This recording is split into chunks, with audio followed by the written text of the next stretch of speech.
The silver pen rested heavy against my knuckles, the cold metal grounding me in the present moment.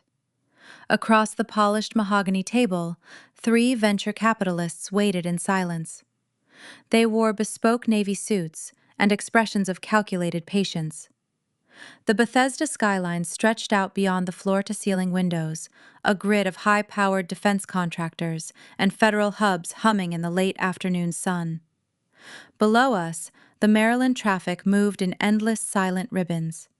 Up here, the air was thin, filtered, and expensive. $3 million.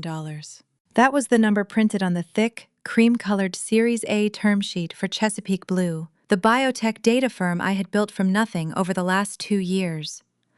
I just needed to press the ink to the signature line.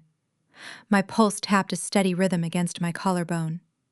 I had fought for every inch of this room, every late-night coding session, every skipped meal, every pitch meeting where I was told I was too young or too inexperienced. All of it led to this specific mahogany table. Before I sign this, let me ask you something. How old are you guys right now? Drop your age in the comments. I am Rebecca, 24, and welcome to Amanda Told Stories. My phone screen lit up on the table, breaking the sterile quiet of the boardroom. The vibration hummed against the wood. Equifax alert, new credit inquiry.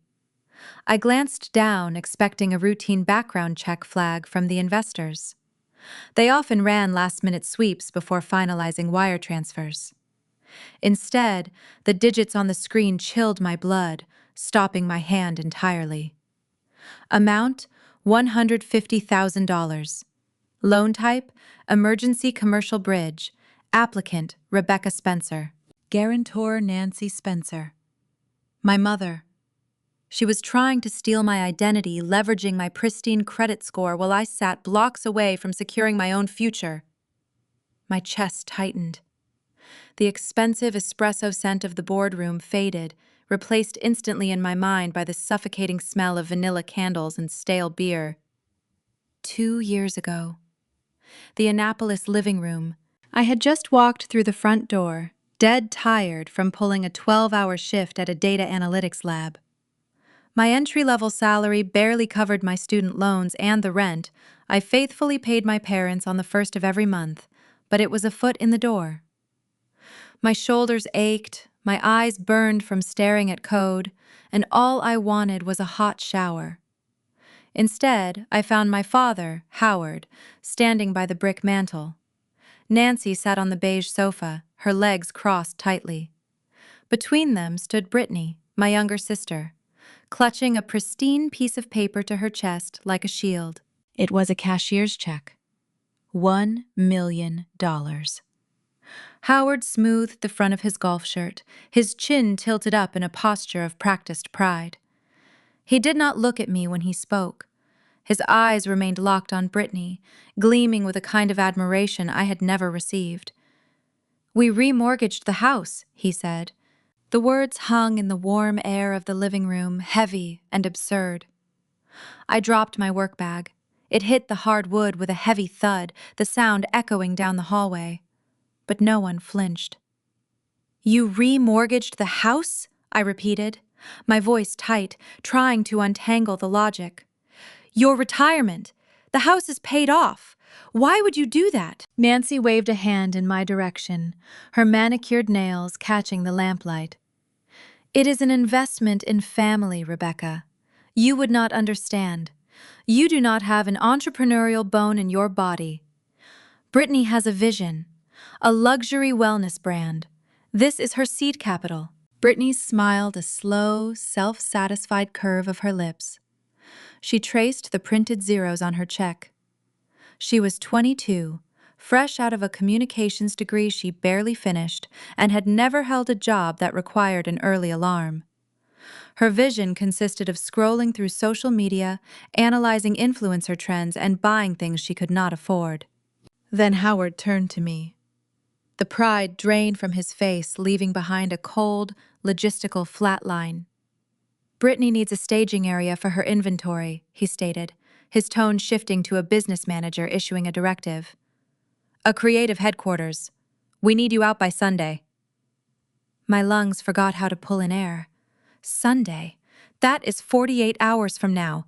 I pay rent here. I work full-time. Where am I supposed to go? You are just wasting space here, Becca.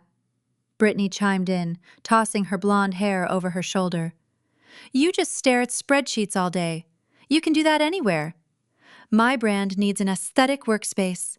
The natural lighting in your room is perfect for unboxing videos. I cannot launch a wellness empire from the basement. I looked at my parents, waiting for the punchline, waiting for them to scold Brittany for her sheer entitlement. They did not blink. Their faces were stone solid and immovable. They had already erased me from the floor plan of their lives. I was not a daughter in crisis. I was simply a tenant in the way of their golden child's fantasy. Packing did not take long. When you spend your life trying not to take up too much room, you do not have much to carry.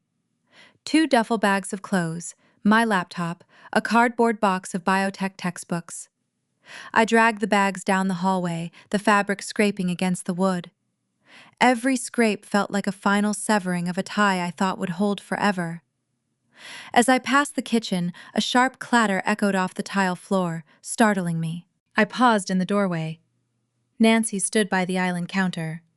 She had found my emergency coin jar, a thick glass mason jar I kept on my dresser. It was filled with quarters and dimes I carefully saved for the toll booths on my long commute to the lab. She held the glass upside down. Silver coins spilled over the granite counter, clinking against each other, rolling off the edge and disappearing beneath the refrigerator. I stood frozen, watching my lunch money scatter across the floor. Nancy did not offer to pick them up. She did not offer an apology. She wiped the rim of the empty glass with the sleeve of her cashmere sweater, inspecting it for dust. "We ran out of champagne flutes," she said, her tone as casual as if she were commenting on the weather. She reached for a bottle of cheap, neon yellow sparkling wine, resting on the counter, and poured it into my jar. The bubbles fizzed over the brim, spilling onto the counter. She took a sip, her eyes sliding past me, already focused on the living room, where Brittany was taking selfies with the $1 million check. She walked right past my duffel bags, stepping over a stray quarter to toast her chosen daughter. She did not even say goodbye. My hands gripped the steering wheel so hard my knuckles turned white. The heater in my Honda Civic had stopped working a year ago, blowing only lukewarm air that did nothing against the bitter December cold. I drove aimlessly at first, the tires humming over the asphalt, taking me further away from the manicured lawns and colonial brick houses of my childhood neighborhood. I watched the fuel gauge dip closer to empty with every mile. I could not afford a hotel. I could not afford a security deposit on an apartment. I had $80 in my checking account until payday on Friday. I finally pulled into an empty gravel marina on the edge of the Chesapeake Bay. The water looked like crushed glass under the moonlight, dark and jagged. The wind howled off the bay, rattling the frame of my sedan. I turned the engine off. Silence crashed over me, heavy and suffocating. The coastal winter seeped through the floorboards within minutes, a biting chill that wrapped around my ankles and crawled up my spine. I pulled my wool coat over my knees, curling into the cramped back seat. The synthetic fabric of the seats was stiff and unforgiving, smelling faintly of old coffee and cold dust. My breath plumed in the dark cabin, small white clouds vanishing into the freezing air. The cold was a physical weight pressing into my ribs, sharp and unrelenting. I tucked my hands under my arms, trying to preserve whatever body heat I had left. I was 22, employed, and homeless. I sat in the freezing dark, shivering until my jaw ached, staring out at the black water of the bay. Miles away, my family sat in a warm, expensive house, drinking cheap wine from my stolen jar, convinced they had made a brilliant investment. They thought they had discarded a burden.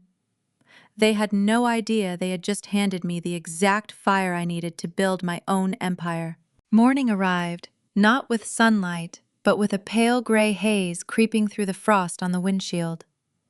My joints ached stiff from hours of curling into the cramped back seat. I pushed the wool coat off my shoulders and sat up, my breath pluming white in the freezing air of the cabin. The temperature inside the Honda had dropped near freezing overnight. I reached forward, my fingers numb and clumsy, and twisted the ignition key. A rapid clicking sound echoed from the steering column. I turned the key again. Click, click, click. The dashboard lights flickered and died. Panic flared in my chest, hot and sharp. I had left the key turned halfway during the night to keep the heater fan blowing, desperate to pull the last bit of warmth from the rusting engine. It was a rookie mistake. A mistake that drained the battery dry. I checked the clock on my phone. 6:15 in the morning. My shift at the data analytics lab started in 2 hours. I swung the car door open, stepping out into the biting wind, rolling off the Chesapeake Bay. The gravel crunched under my boots. I scanned the empty marina, my heart hammering against my ribs. There was a single pickup truck parked near the docks, an older man in a heavy canvas jacket unhitching a small fishing boat. I swallowed my pride, walked over, and asked for a jump. He did not ask questions, he just grabbed a set of rusted cables from his truck bed and hooked them to my battery. Within 10 minutes, the engine sputtered back to life. I thanked him, my voice shaking from the cold, and drove straight to a cheap 24-hour gym near the highway. The locker room smelled of chlorine and cheap floral air freshener. Harsh fluorescent lights buzzed overhead, illuminating the cracked tile floor. I stood in front of the row of sinks, unpacking my small toiletry bag. This was the routine now. I had to scrub the reality of my life away before I walked into a corporate office. I turned on the faucet, wincing as the icy water hit my hands. I leaned over the porcelain basin, washing my hair with a travel-size bottle of shampoo, being careful not to splash my only clean work trousers. The indignity burned my throat, but I forced it down. I moved to the electric hand dryer mounted on the wall. I hit the silver button and bent my head, letting the loud, uneven blast of hot air dry my wet hair. It took 20 minutes. When I finished, I pulled a crisp white blouse from my duffel bag and buttoned it up. I applied concealer under my eyes to hide the dark circles of exhaustion. I looked into the smudged mirror. The woman staring back at me looked like a junior analyst ready to process complex biotech algorithms. She did not look like a woman who had just slept in a freezing sedan. The mask was intact. I arrived at the Bethesda lab 30 minutes early. The office was a sterile, high-tech environment, all glass walls and humming server rooms. Millions of dollars in research funding flowed through the datasets I managed every day. The contrast was a bitter pill to swallow. I sat at my desk, pulling up my spreadsheets, but my body betrayed me. A residual chill had settled deep into my bones. My hands trembled over the keyboard.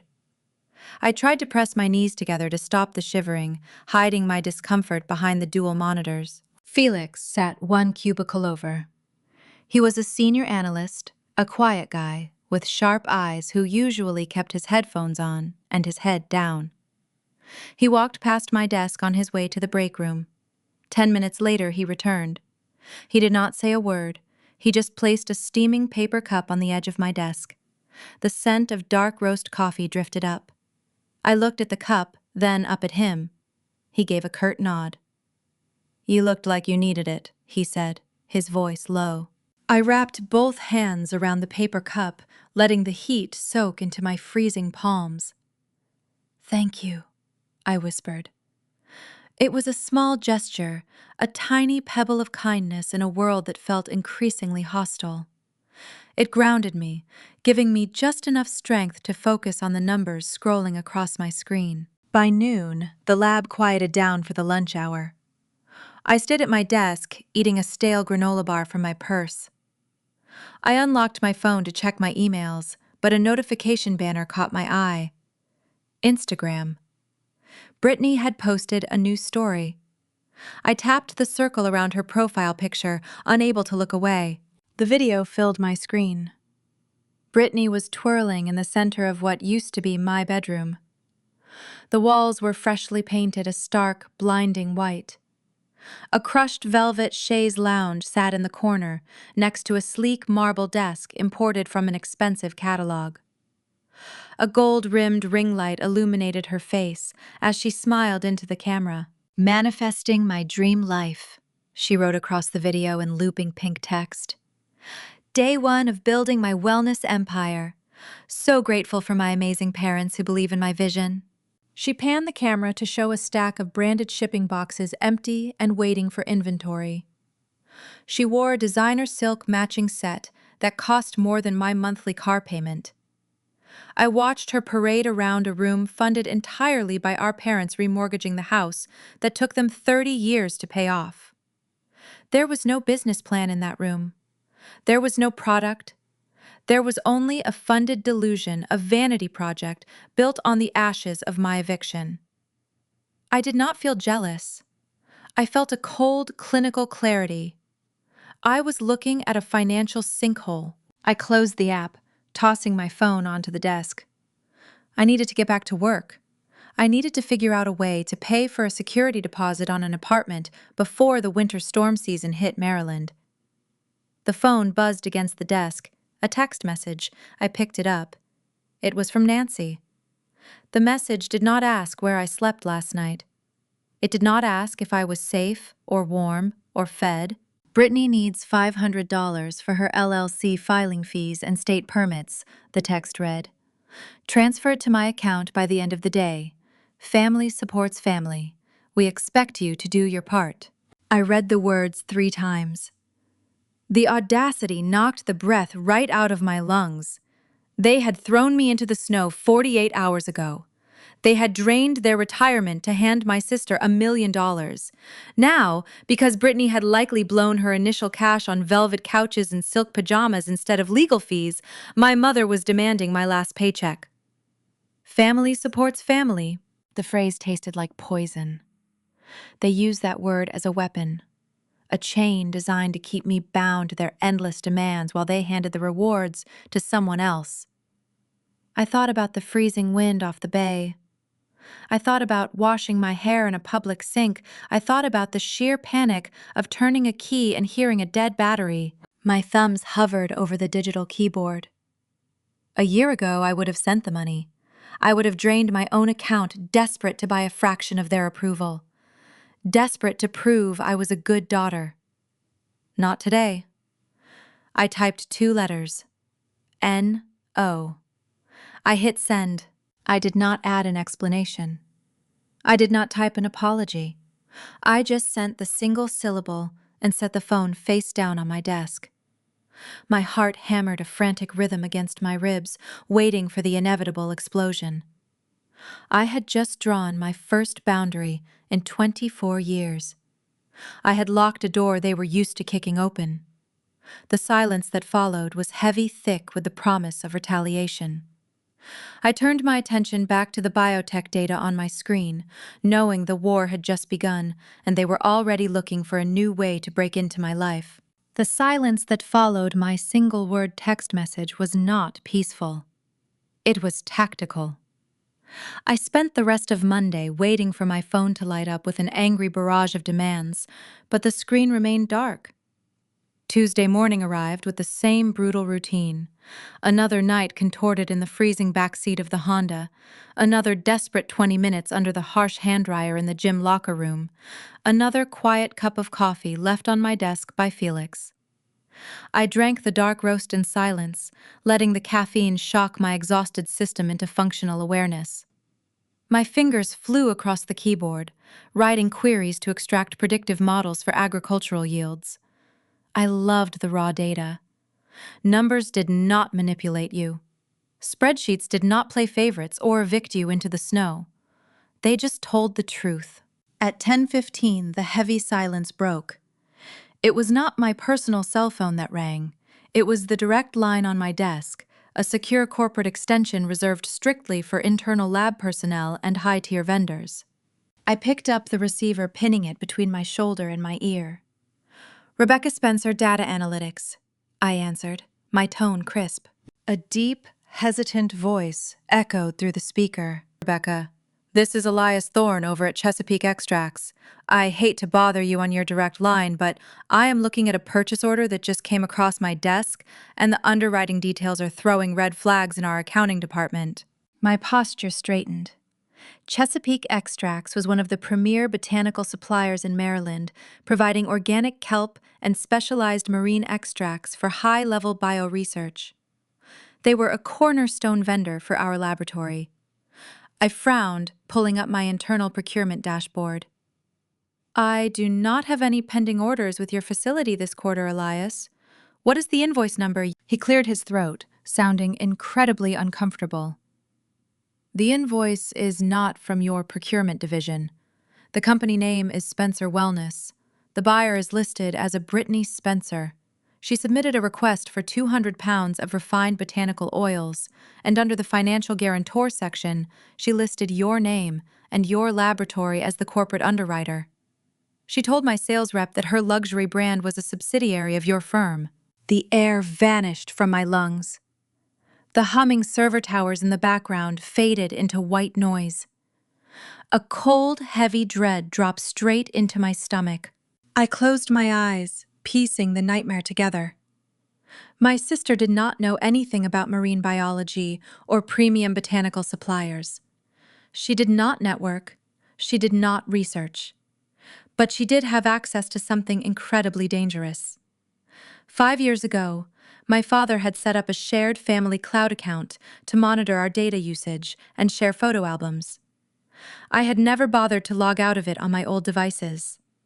When I upgraded my work phone 6 months ago, the contact sync must have remained active on the cloud. Brittany had logged into the family server. She had scraped my digital Rolodex. She stole the direct contact information of Maryland's most exclusive biotech suppliers' numbers that took me years to cultivate. Worse, she was using my professional reputation and my employer's name to secure thousands of dollars in credit she could never repay. If my supervisors found out my family was leveraging the company name for fraudulent inventory purchases, I would not just be reprimanded. I would be terminated immediately. I opened my eyes. The panic receded, replaced by a sharp, clinical focus. I needed to cauterize this wound right now. Elias, I said, keeping my voice steady, projecting an authority I did not feel. I apologize for the confusion, but I need to be entirely clear. Spencer Wellness is an independent entity with zero affiliation to me or this laboratory. We are not underwriting her supply chain. We are not a corporate sponsor. Any claims stating otherwise are false. I strongly advise your accounting department to cancel that purchase order immediately and cease all credit lines to that buyer. A long exhale came through the receiver. Elias sounded deeply relieved. Understood, Rebecca. I thought it looked suspicious, especially given the lack of a proper corporate email address. I will flag the account and cancel the shipment. Thank you for the clarification.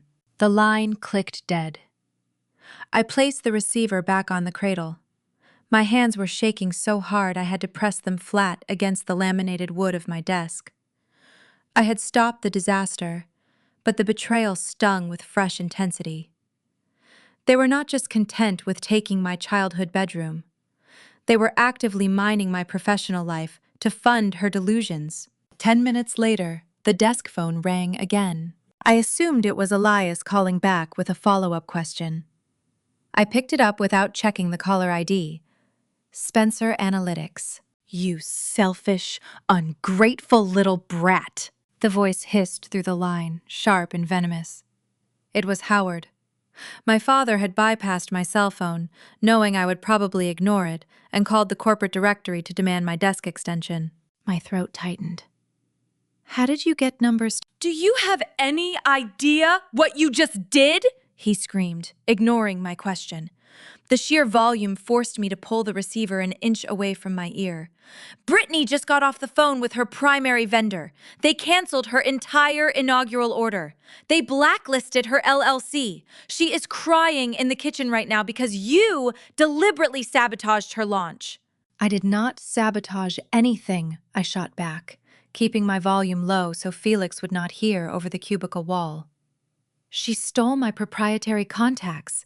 She committed corporate fraud by claiming my employer was underwriting her luxury brand.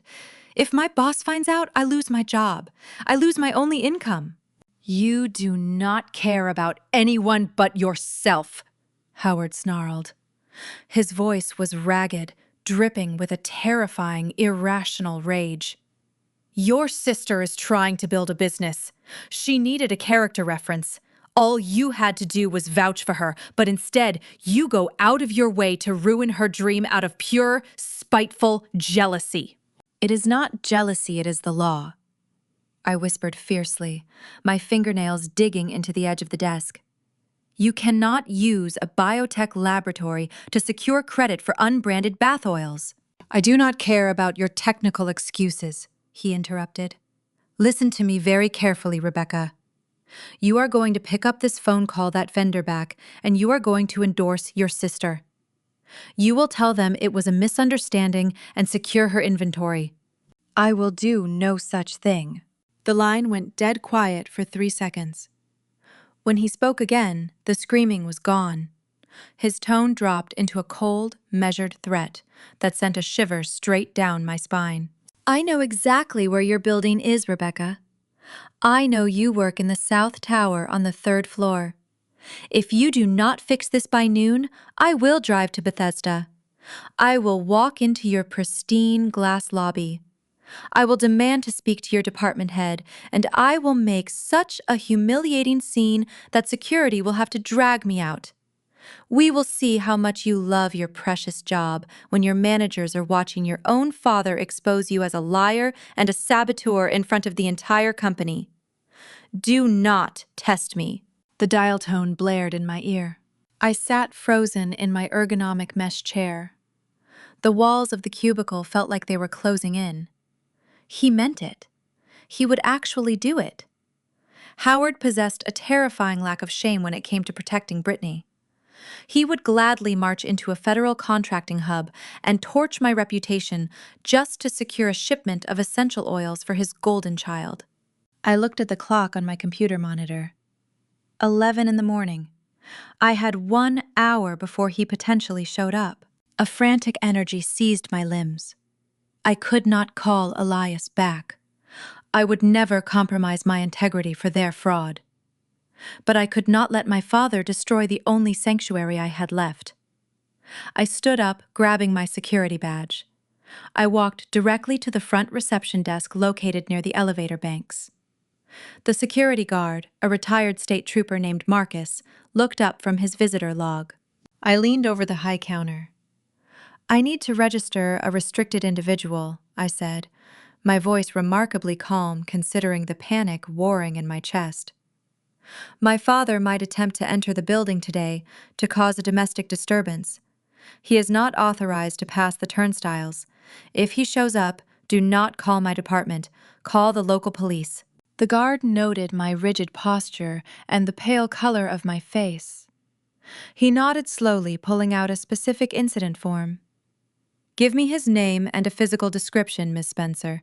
We will not let him pass the glass doors. I filled out the paperwork, effectively turning the building into a fortress against my own family. As I walked back to my desk, a profound realization settled over me, heavier than the winter cold. My parents were no longer just neglectful. They were the enemy. They viewed my career, my reputation, and my survival as nothing more than raw materials to be harvested for Brittany's convenience. They would eagerly burn my life down just to keep her warm. I sat back down in front of my duo monitors. I had drawn a line in the sand, and I knew they would never forgive me for it. The stress of the morning hit my body all at once.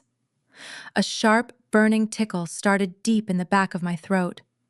I tried to suppress it, but a dry, rattling cough forced its way out, echoing in the quiet office. My chest ached, a deep, persistent throb that had nothing to do with a broken heart. Sleeping in a freezing car was catching up to me, and as I rubbed my aching temples, I realized the hardest battle was not going to be fighting my family. It was going to be keeping myself alive long enough to win. The dry tickle in my throat did not disappear. It mutated. By Friday afternoon, the shallow cough had transformed into a deep, rattling hack that tore through my chest with every breath. Sleeping in a metal box during a Maryland winter was a fast track to severe respiratory failure. The condensation on the inside of my car windows froze into thick ice crystals overnight. I would wake up shivering, my clothes drenched in a cold fever sweat, my lungs burning as they fought to process the glacial air. My immune system was collapsing under the weight of sheer physical exhaustion. The decline became impossible to hide at the lab. I sat at my desk, clutching a mug of hot water, trying to suppress the spasms shaking my shoulders. My supervisor, a strict but observant manager, stopped by my cubicle. He took one look at my pale, hollowed face and the dark circles bruised beneath my eyes. He told me I looked terrible. He suggested I take an unpaid medical leave until I recovered, citing company policy regarding contagious illnesses in the office. Unpaid leave. The phrase echoed in my ears like a death sentence. Without a steady paycheck, I could not afford gas to keep the heater running for even an hour at night. I could not afford the gym membership that provided my only access to a shower. If I lost my income, I lost the car. If I lost the Honda, I was on the pavement. I nodded politely, promised him I was just battling seasonal allergies, and typed frantically to finish my daily quota. I knew my tenure at the data firm was hanging by a precarious thread. Between my father threatening to stage a scene in the lobby and my failing health, I needed an exit strategy. I needed a miracle. That night, the temperature plunged into the single digits. I knew I would not survive another 8 hours in the freezing sedan. I drove to the local hospital and parked in the visitor garage. I did not go to the intake desk. I had zero health insurance and could not afford a consultation bill. Instead, I walked into the main emergency room waiting area, blending in with the anxious families. The room smelled of sharp antiseptic and stale coffee, but it was heavily heated. More importantly, the hospital provided high-speed, unrestricted guest internet. I found a quiet chair in the back corner, plugged my laptop into a wall outlet, and opened a blank coding environment. If my family wanted to treat me like disposable waste, I was going to build something they could never touch. I drew inspiration from my late grandfather. He spent his entire life working the Chesapeake Bay, harvesting oysters and crabs, only to lose his livelihood when unpredictable water temperatures and sudden algae blooms decimated the local marine populations. He used to tell me that the water held secrets, but you had to know how to read the ripples. I knew how to read the data. I spent the next 14 hours sitting in that plastic hospital chair, fighting through waves of fever and nausea. I channeled every ounce of my biological research knowledge and advanced analytics training into the keyboard. I designed a proprietary predictive algorithm. It cross-referenced decades of meteorological patterns, water acidity reports, and marine biological cycles. The software could accurately forecast aquaculture conditions weeks in advance, potentially saving commercial fisheries and environmental agencies millions of dollars in lost yields. I called the project Chesapeake Blue. By dawn, the core architecture was functional. I formatted a sleek, professional pitch deck summarizing the software capabilities. I scoured the internet for the contact information of top-tier venture capital firms on the East Coast. I found the direct email for the managing partner at Apex Ventures, a firm known for aggressively funding biotech innovations. My hands trembled over the trackpad. I attached the presentation, wrote a concise, compelling subject line, and hit send. I spent the weekend alternating between sleeping in my car and shivering in public spaces. On Monday morning, an email notification chimed on my phone. Apex Ventures. The managing partner had reviewed the deck. He was intrigued by the predictive yield metrics. He requested a virtual meeting on Wednesday afternoon to discuss a potential seed investment. A surge of adrenaline pierced through the heavy fog of my illness. This was the lifeline. If I secured this funding, I could launch my own company. I could rent an apartment. I could finally be safe. I caught my reflection in the rearview mirror, and my heart sank. I looked like a ghost.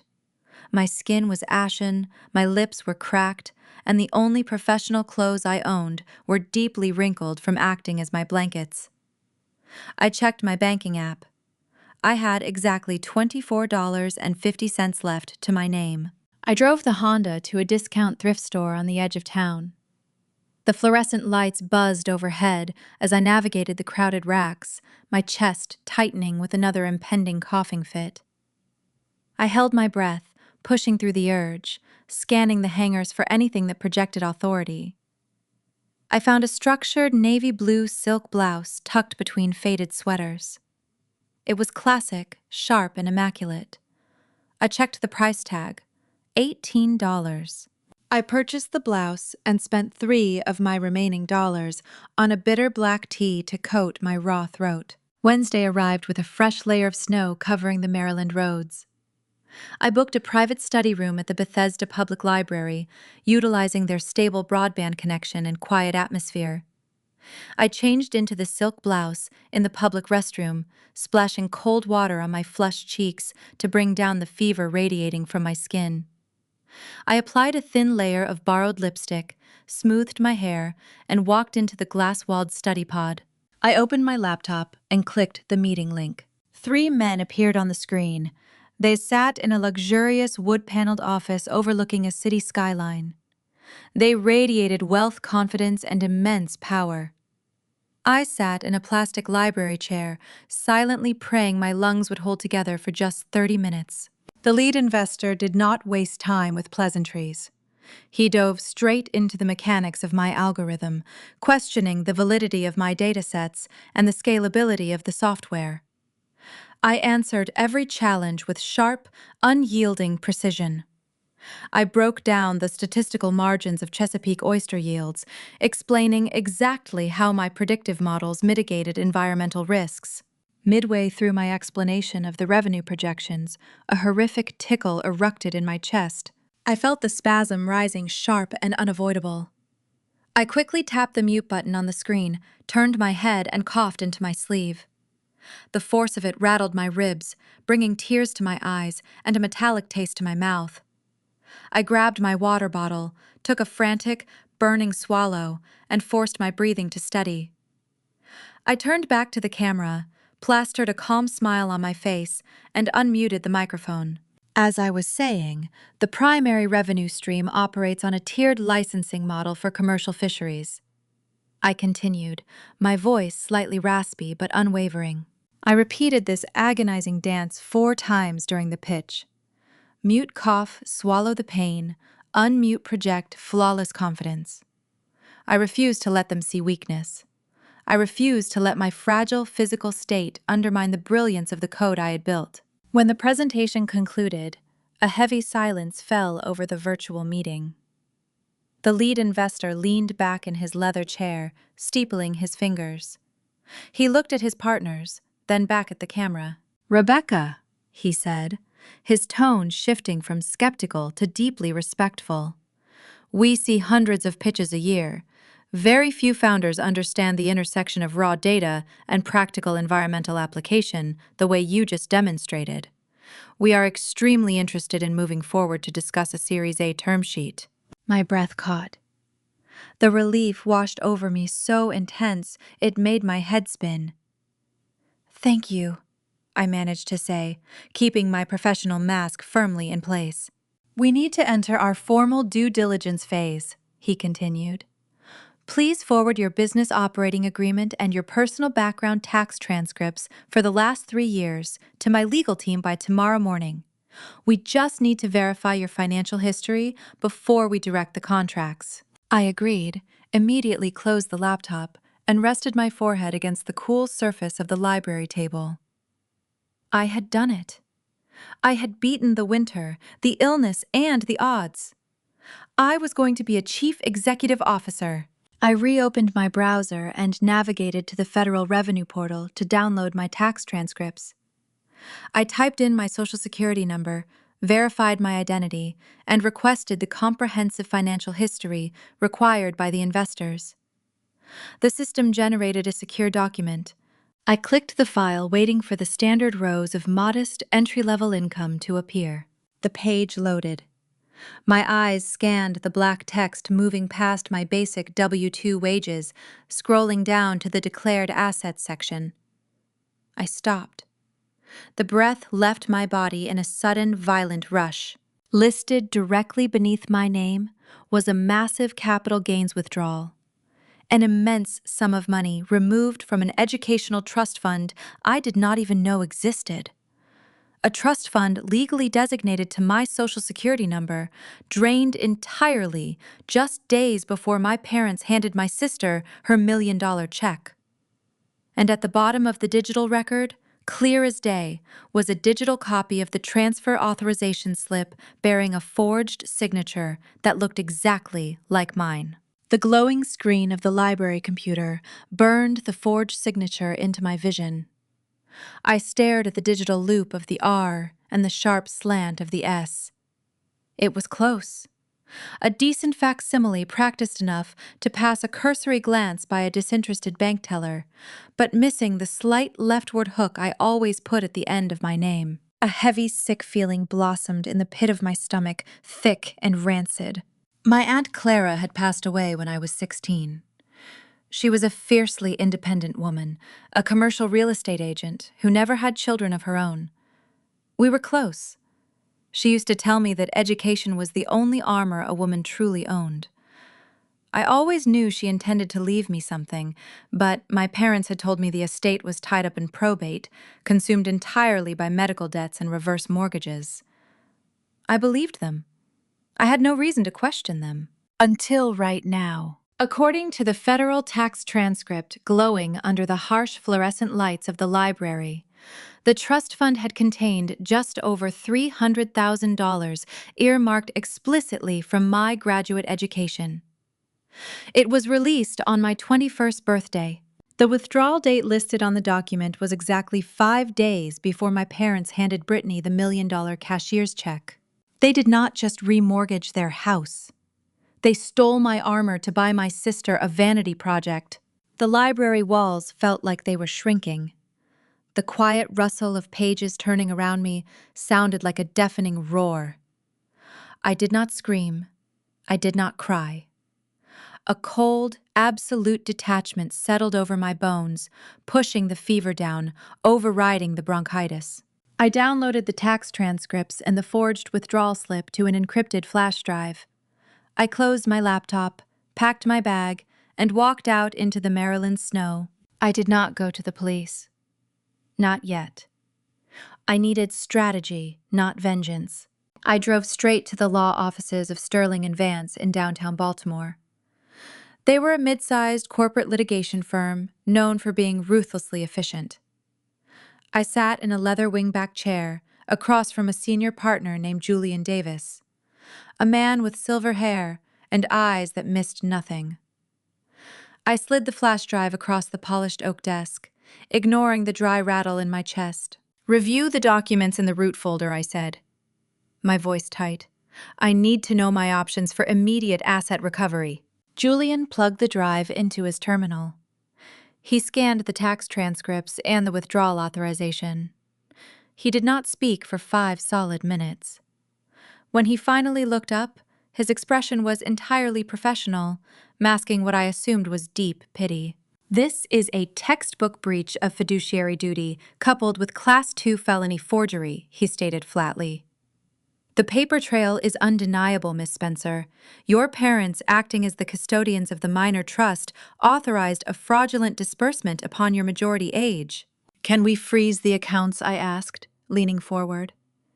Can we stop the money before Brittany spends it on whatever imported velvet she thinks she needs? Julian typed rapidly on his keyboard, pulling up public commercial records associated with Spencer Wellness, LLC. He frowned, turning the monitor so I could see the screen. "No," he replied softly. "The funds are gone." I stared at the screen. "What do you mean, gone? It has been less than 2 weeks." "According to these import manifests, your sister has already wired the majority of her startup capital, including the $300,000 stolen from your trust to an overseas botanical supplier based in Shenzhen. The wire cleared 4 days ago. The money is sitting in a jurisdiction where U.S. civil asset freezes have zero authority.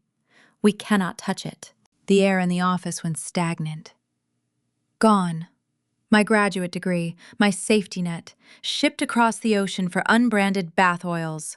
"What is the next step?" I asked, refusing to let the panic show. Julian folded his hands. "The civil route is blocked by the overseas wire. The only way to compel restitution now is criminal. You file a police report for the forgery and grand larceny. The district attorney will indict your parents. Given the dollar amount, they will face mandatory federal prison time." Prison. The word hung between us.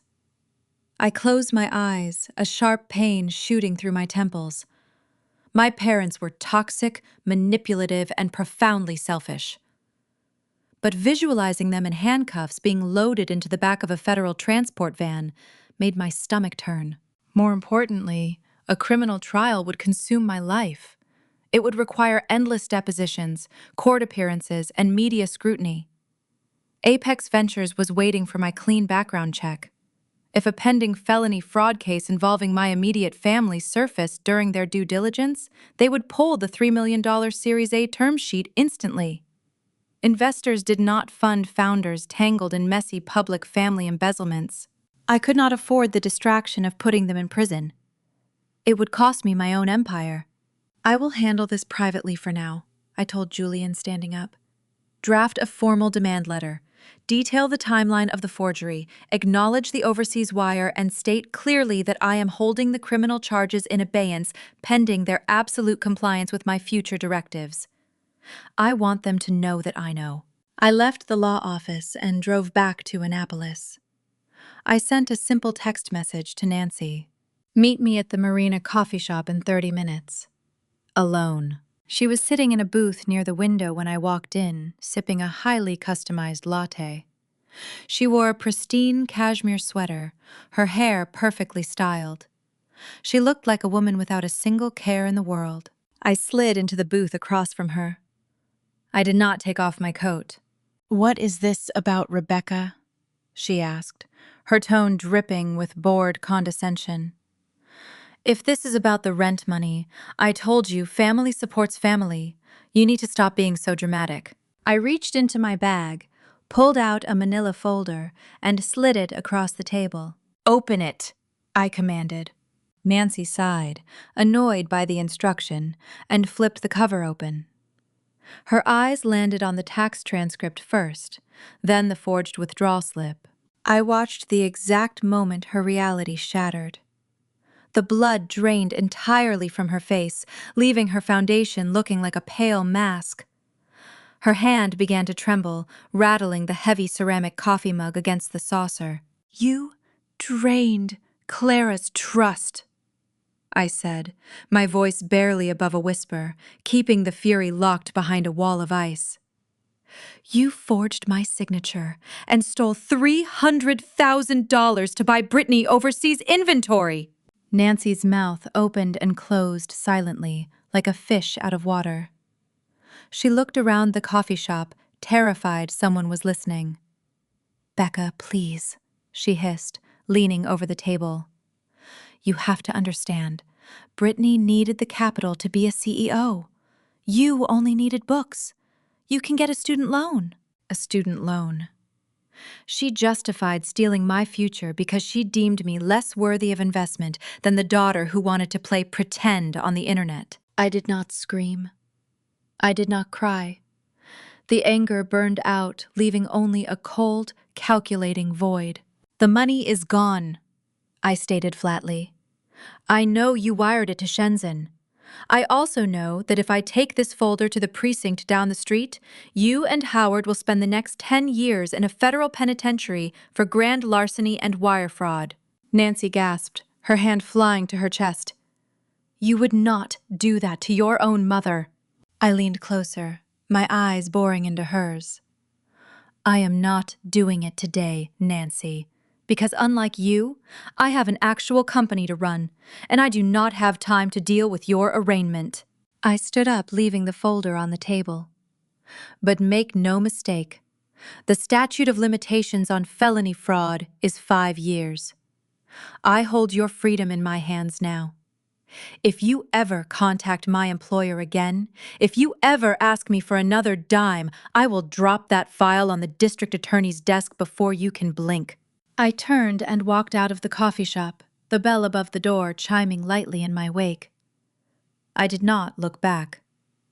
I stepped into the freezing Maryland air, pulled my coat tighter, and headed toward my car. The familial bond was officially severed, replaced by a ruthless, tactical standoff. I was no longer their daughter. I was their warden. The tip of the silver pen touched the heavy cream paper. I signed my name with a steady hand, making sure to include the slight leftward hook at the end of the letter S. The same hook my mother had failed to forge on the trust fund documents. I set the pen down on the mahogany table. The lead investor extended his hand across the wide expanse of polished wood. We shook on it. $3 million was officially wired into the newly minted corporate accounts of Chesapeake Blue. The boardroom erupted into polite, measured applause from the legal teams. I smiled, thanking them, gathering my briefcase. On the surface, I was the picture of a triumphant young executive. Beneath the tailored blazer, my heart beat a frantic, uneven rhythm. The digital ghost of the fraud alert still hovered in my mind, a dark reminder of the bloodline I shared with a thief. My mother had attempted to saddle me with a catastrophic bridge loan while I was busy securing an empire. It was a desperate, unhinged move. I walked out of the glass-walled suite, stepping into the quiet carpeted hallway leading to the elevators. I pressed the down button. The metal doors slid open with a soft chime. I stepped inside the empty car, the mirrored walls reflecting a woman who had just survived the most grueling winter of her life. My cell phone vibrated in the pocket of my slacks. I pulled it out, assuming it was the banking notification confirming the venture capital deposit. Instead, a text message illuminated the screen. It was from Nancy. Hi, sweetie. Brittany has a slight hiccup with her launch logistics. The marketing team went a bit over budget on the influencer packaging. We need a quick $5,000 to cover the specialty shipping boxes. Transfer it to my account by 5 this evening. So proud of you both. Family supports family. I stared at the glowing pixels. The sheer, terrifying delusion of the message defied all logic. Less than a week ago, I sat across from this woman in a coffee shop and handed her a manila folder containing undeniable proof of felony embezzlement. I had threatened her with a decade in a federal penitentiary. I had watched the color drain from her face as she realized I held the keys to her destruction. Yet here she was, typing the word "sweetie" and demanding my paycheck as if that confrontation had never occurred. She was trying to rewrite reality. She believed that if she ignored the boundaries would simply cease to exist. She expected me to fall back into line to play the role of the dutiful, endless ATM for her favored child. The elevator descended, my stomach dropping with it. I did not type a response. I did not remind her of the forged documents locked securely in my lawyer's vault. I opened the contact settings on my phone. I scrolled down to the red text at the bottom of the screen. Block caller. I tapped the screen. I repeated the process for Howard. I did the same for Brittany. I severed the digital arteries they used to drain my energy. The silence that followed was profound. I walked out of the high-rise lobby and into the crisp Maryland afternoon, breathing in the cold air, feeling an unprecedented sense of freedom. By Friday, the initial operating capital cleared the bank. I drew my first official salary as a chief executive officer. I drove my battered Honda Civic away from the marina for the final time. I did not go to a dealership to buy a luxury vehicle. The rusty sedan had kept me alive. It was a monument to my endurance, and I intended to keep it until the wheels fell off. Instead, I drove to a luxury high-rise residential building in downtown Bethesda. The leasing agent walked me through a spacious one-bedroom unit on the 14th floor. It featured floor-to-ceiling windows overlooking the city, hardwood floors, and stainless steel appliances. But I did not care about the aesthetics. I cared about the heavy deadbolt on the solid core door. I cared about the 24-hour concierge desk in the lobby, the key fob required to access the elevators, and the strict guest registration policy. It was a fortress. No one could walk into this building without my explicit authorization. I signed the lease, paying 6 months of rent up front in a cashier's check. That evening, the apartment was entirely empty. I did not have a sofa, I did not own a dining table or a television. I went to a premium bedding store and purchased the highest quality mattress they sold, along with soft, high thread count sheets and a heavy down comforter. I had it delivered the same day. The delivery men placed the mattress directly on the polished hardwood floor in the center of the bedroom. I locked the deadbolt. I adjusted the digital thermostat to a glorious, sweltering 72 degrees. I lay down on the mattress, wrapping the thick comforter around my shoulders. The silence in the apartment was distinct. It was not the terrifying, isolating quiet of a freezing car. It was the peaceful, solid quiet of security. I slept for 10 straight hours, unbroken by shivering or fear. The following weeks blurred into a relentless, exhilarating sprint.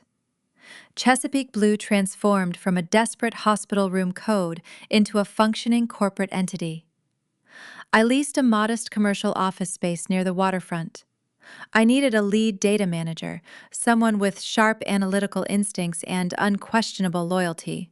I drove back to my former employer, the same laboratory where I had washed my hair in the gym sink. I waited in the parking lot until Felix walked out at the end of his shift. He blinked in surprise when I leaned against my Honda and offered him a job. I doubled his current salary, offered him full benefits, and threw in a fractional equity stake in the startup. He remembered the shivering girl holding a cup of hot coffee. He looked at the confident executive standing before him, handed in his notice the next morning, and became my first employee. The algorithm performed beyond our wildest projections.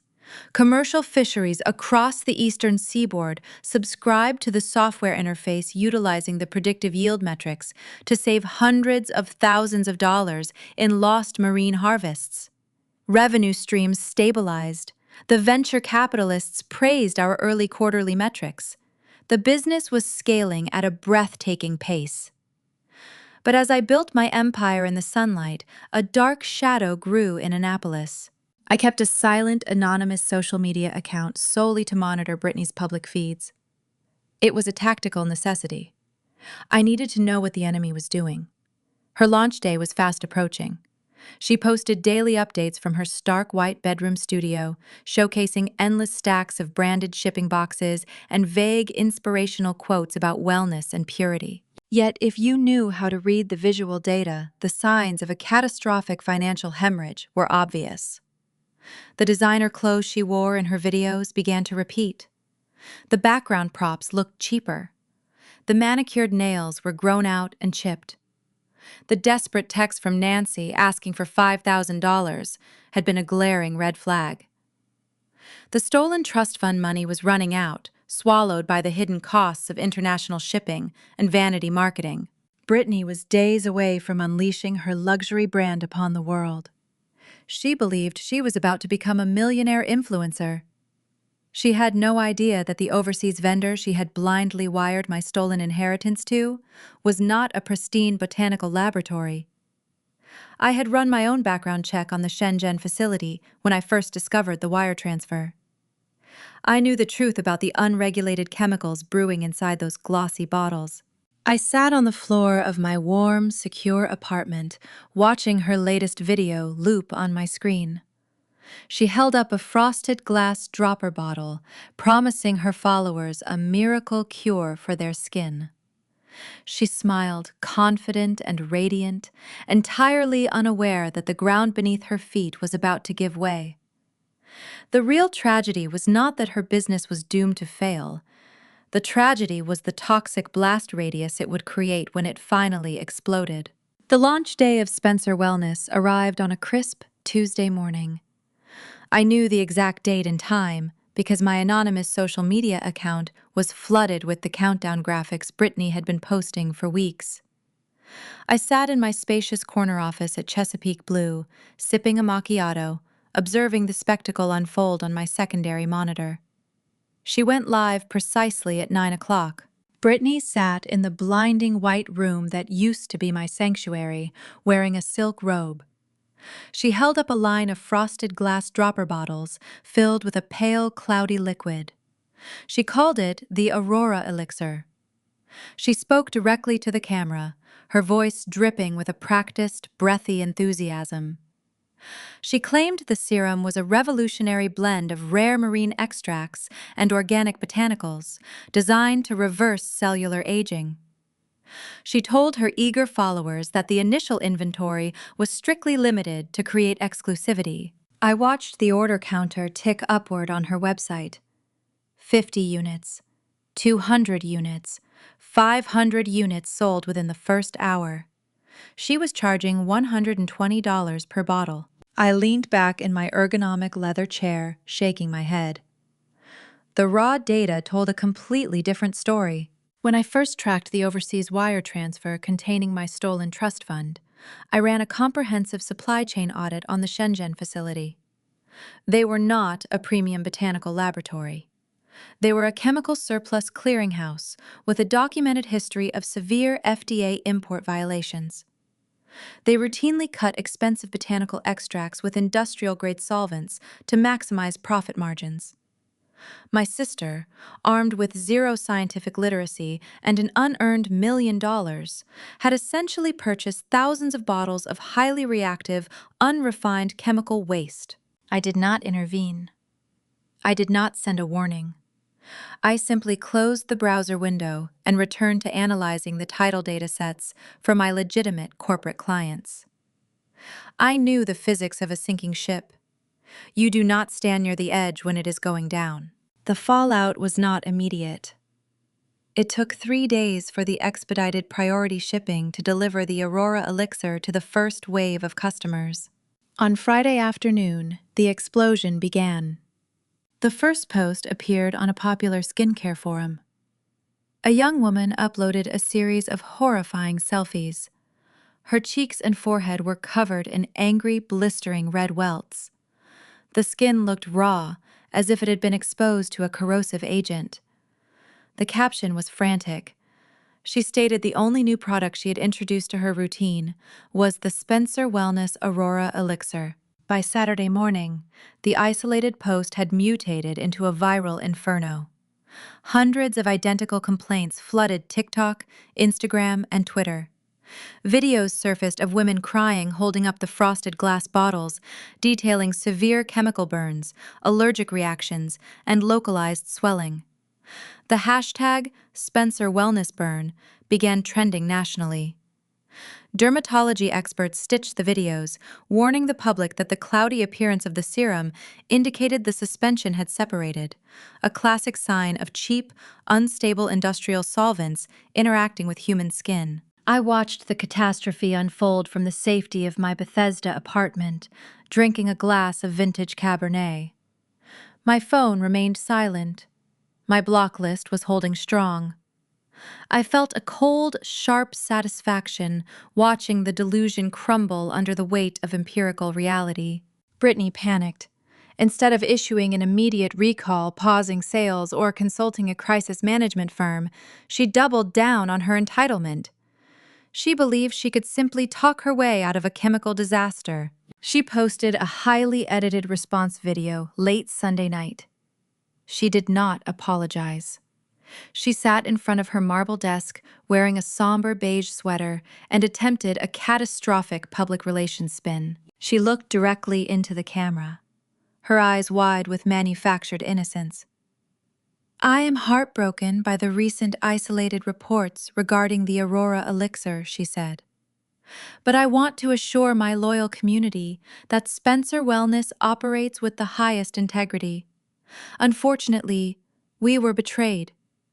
We contracted an independent biotech consultant to formulate our marine extracts. We trusted their expertise. It appears this rogue consultant provided us with compromised data and substandard sourcing to sabotage our launch. My grip tightened on the stem of my wine glass. She did not say my name. She did not explicitly mention Chesapeake Blue, but she dropped a breadcrumb trail that was impossible to miss. A biotech consultant specializing in marine extracts. She was trying to shift the legal liability of her chemical burns onto my company. She was attempting to use my reputation as a human shield to protect her fraudulent empire. The audacity was staggering, but her execution was fatally flawed. She assumed I was still the girl sleeping in the freezing Honda Civic, too scared to fight back. She did not realize she had just thrown a rock at a fortress. I did not call my parents to scream. I did not post a reactive video defending my honor. I set my wine glass down, picked up my phone, and dialed Julian Davis at the law offices of Sterling and Vance. Julian? I said, my voice ice cold. I just emailed you a link to a public video. My sister is attempting to implicate Chesapeake Blue in a mass tort liability situation involving unregulated cosmetics. I want a cease and desist drafted immediately. I heard the rapid clicking of a keyboard through the receiver as Julian pulled up the video. He watched it in silence. This is actionable defamation, Rebecca Hudd. He stated, his professional tone, edged with genuine disbelief. She is attempting to establish a false narrative of corporate negligence. Given her current situation, she is likely trying to set up a scapegoat for the inevitable class action lawsuits heading her way. I want her crushed, I commanded. Draft the most aggressive, legally binding document your firm can produce. Demand a full public retraction. Make it clear that if she does not comply within 12 hours, I will file a multi-million-dollar civil suit for corporate defamation, and I will simultaneously forward the Shenzhen wire transfer documents directly to the FDA investigators looking into her product. Consider it done, Julian replied. I will have a courier deliver it to her registered business address by 9 o'clock tomorrow morning. Monday morning arrived with the precision of a military strike. At exactly 9:15, Felix walked into my office. He held a tablet displaying Brittany's Instagram page. "You need to see this, boss," he said, a rare, grim smile playing on his lips. I took the tablet. The glossy, highly curated feed of Spencer Wellness was gone. In its place was a single stark image of plain black text on a white background. It was the legally mandated retraction. I am issuing a formal correction regarding my previous statement, the text read. Spencer Wellness has never been affiliated with, advised by, or endorsed by Chesapeake Blue or any associated biotech consultants. I take full and sole responsibility for the sourcing and manufacturing of the Aurora elixir. Any implication otherwise was entirely false and reckless. I handed the tablet back to Felix. The satisfaction settled deep in my chest, solid and unyielding. Later that afternoon, a restricted number attempted to bypass my corporate switchboard. The receptionist forwarded the call to my secure line, flagging it as an emergency from a family member. I answered, already knowing who was on the other end. Rebecca. It was Howard. His voice was not screaming this time. It was a hollow, trembling rasp. The arrogant bravado was entirely gone. I did not respond. I let the silence stretch, forcing him to endure the discomfort. The lawyers he finally choked out. The cease and desist. You threatened to send the wire transfers to the FDA. Becca, please. The customers are organizing a class action lawsuit. They are reporting her to the Consumer Protection Bureau. If you hand over the financial records showing where she bought the chemicals, they will charge her with criminal negligence. She could go to jail. I leaned back in my leather chair, looking out at the Maryland waterfront. You remortgaged your house to fund a delusion, Howard. I said, my voice flat and devoid of any familial warmth. You stole my trust fund. You threw me into the snow. And when the consequences of her incompetence finally arrived, she tried to destroy my company to save herself. We are family, he pleaded, his voice breaking. You have to stop this. You have to help us fix this. You do not have a family, I replied coldly. You have a liability. I strongly suggest you retain a good defense attorney. Do not call this number again. I hung up the phone. I did not block the switchboard routing immediately. I wanted them to understand the new reality. They had spent decades treating me like an expendable resource, a shock absorber for their mistakes. Now they were standing on the tracks, staring at a freight train and realizing for the first time that I was no longer going to pull them out of the way. The walls were rapidly closing in on Spencer Wellness. The humiliating public retraction was merely the first domino to fall in a long line of inevitable consequences. Within 48 hours of the chemical burn videos going viral, various consumer protection agencies launched formal inquiries into the brand. The class action attorneys smelled blood in the water, circling the newly formed LLC like sharks.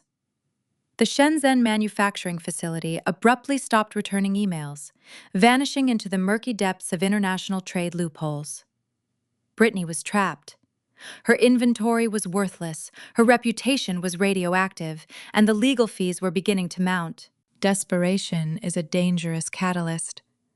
It strips away logic and replaces it with sheer, reckless panic. I was sitting in my waterfront office, reviewing the final term sheets from Apex Ventures, when my phone vibrated against the glass desk. The Equifax alert illuminated the screen. It was the exact moment of betrayal I had experienced in the boardroom weeks ago, culminating right here in the present. A commercial bridge loan application had been submitted to a regional Maryland bank. The requested amount was $150,000. The application utilized my Social Security number, my pristine credit history, and my corporate employment record. Brittany was listed as the primary beneficiary. Nancy was listed as the secondary guarantor. They were drowning, and they had decided to tie an anvil to my ankle to pull themselves above the surface. I did not block the inquiry and ignore the situation. I did not call my lawyers first. I stood up, grabbed my tailored wool coat, and drove directly to the local police precinct. The station smelled of stale coffee, damp wool, and industrial floor cleaner. The fluorescent lights hummed a low grating pitch, casting a harsh glare over the scuffed linoleum floors. The environment was a stark contrast to the sleek, sanitized world of venture capital and biotech data, but I walked to the intake desk with my spine straight and my expression unyielding. I sat across from a detective with tired eyes and a graying mustache. He looked at my structured blazer and silk blouse, clearly accustomed to dealing with a different demographic of distress. I handed him a printed dossier. I gave him the digital fraud alert, my federal identification, and the documented proof of my sister's previous attempts to leverage my corporate standing. I did not shed a single tear. I laid out the timeline of the identity theft with the same clinical precision I used to break down marine agricultural statistics. The detective reviewed the paperwork, his skepticism dissolving into sharp professional focus as he realized the sheer magnitude of the attempted bank fraud. He handed me a stamped copy of the official report. He told me they would assign a financial investigator and likely issue an arrest warrant for my sister within the week. I thanked him, walked out into the crisp Maryland afternoon, and finally dialed Julian Davis. I instructed my attorney to summon my family to his Baltimore law firm. I told him to make it clear that their attendance was non-negotiable. If they refused to show up, the police would visit their Annapolis home by nightfall. They arrived at 3 o'clock the next day. I sat at the head of the polished oak conference table.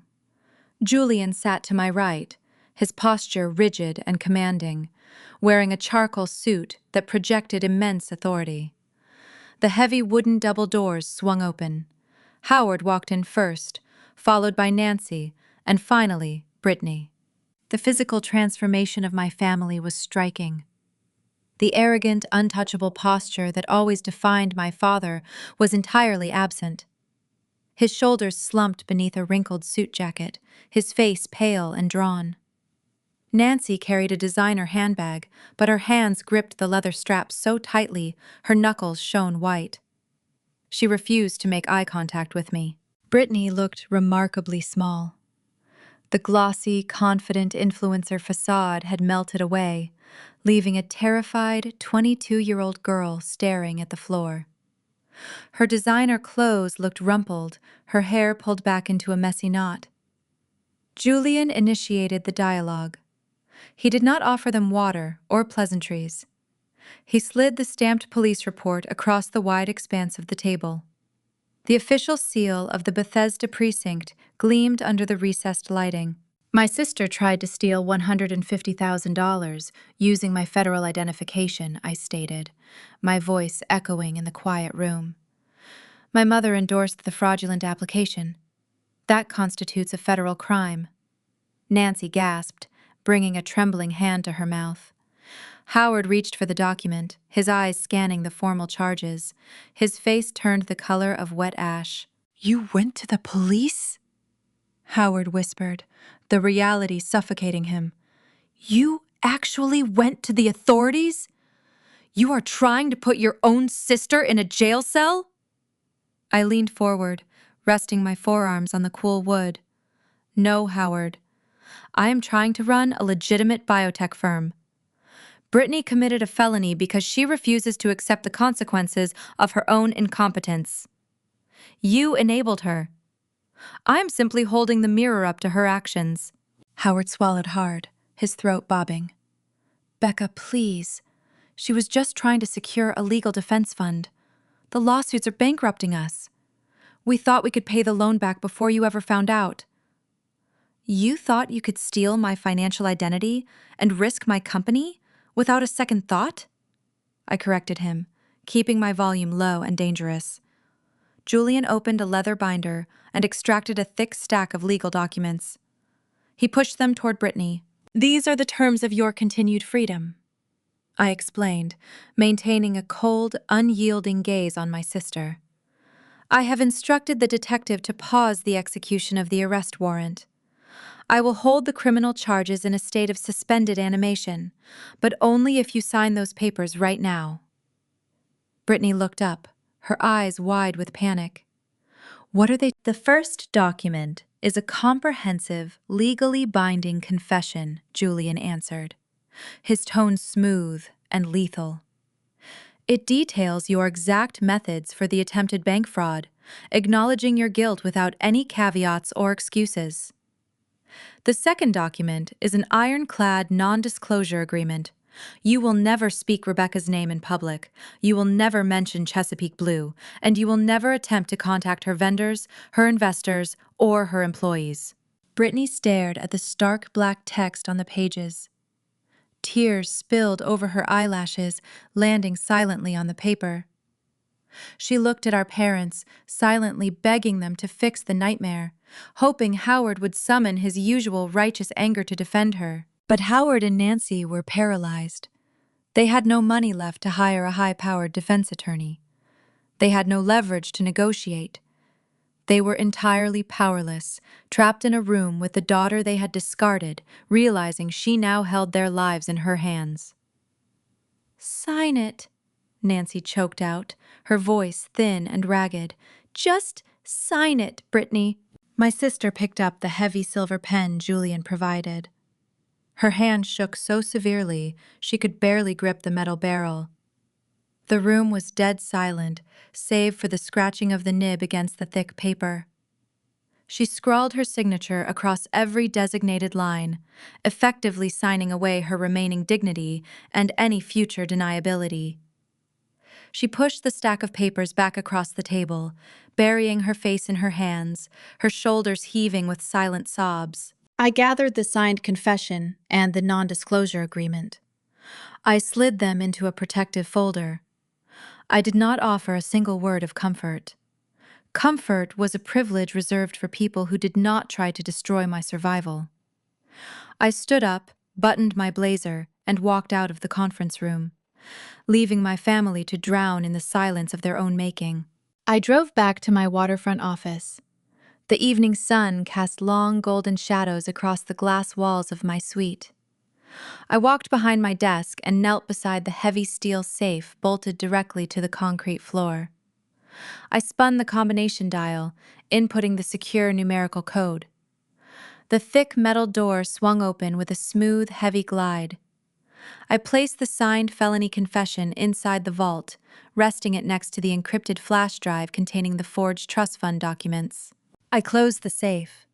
The locking mechanism engaged with a definitive, satisfying thud. I had just loaded a lethal weapon and secured it in my vault. I held the ultimate trump card over their heads. My business was protected. My credit was secure. The threat of my sister dragging my name into her chemical burn scandal was permanently neutralized. But the financial sinkhole my parents had dug to fund the Aurora elixir was still actively collapsing. The $1 million mortgage was coming due. The debt was accumulating interest every single day, and the illusion of their wealthy suburban lifestyle was about to shatter into 1,000 unrecoverable pieces.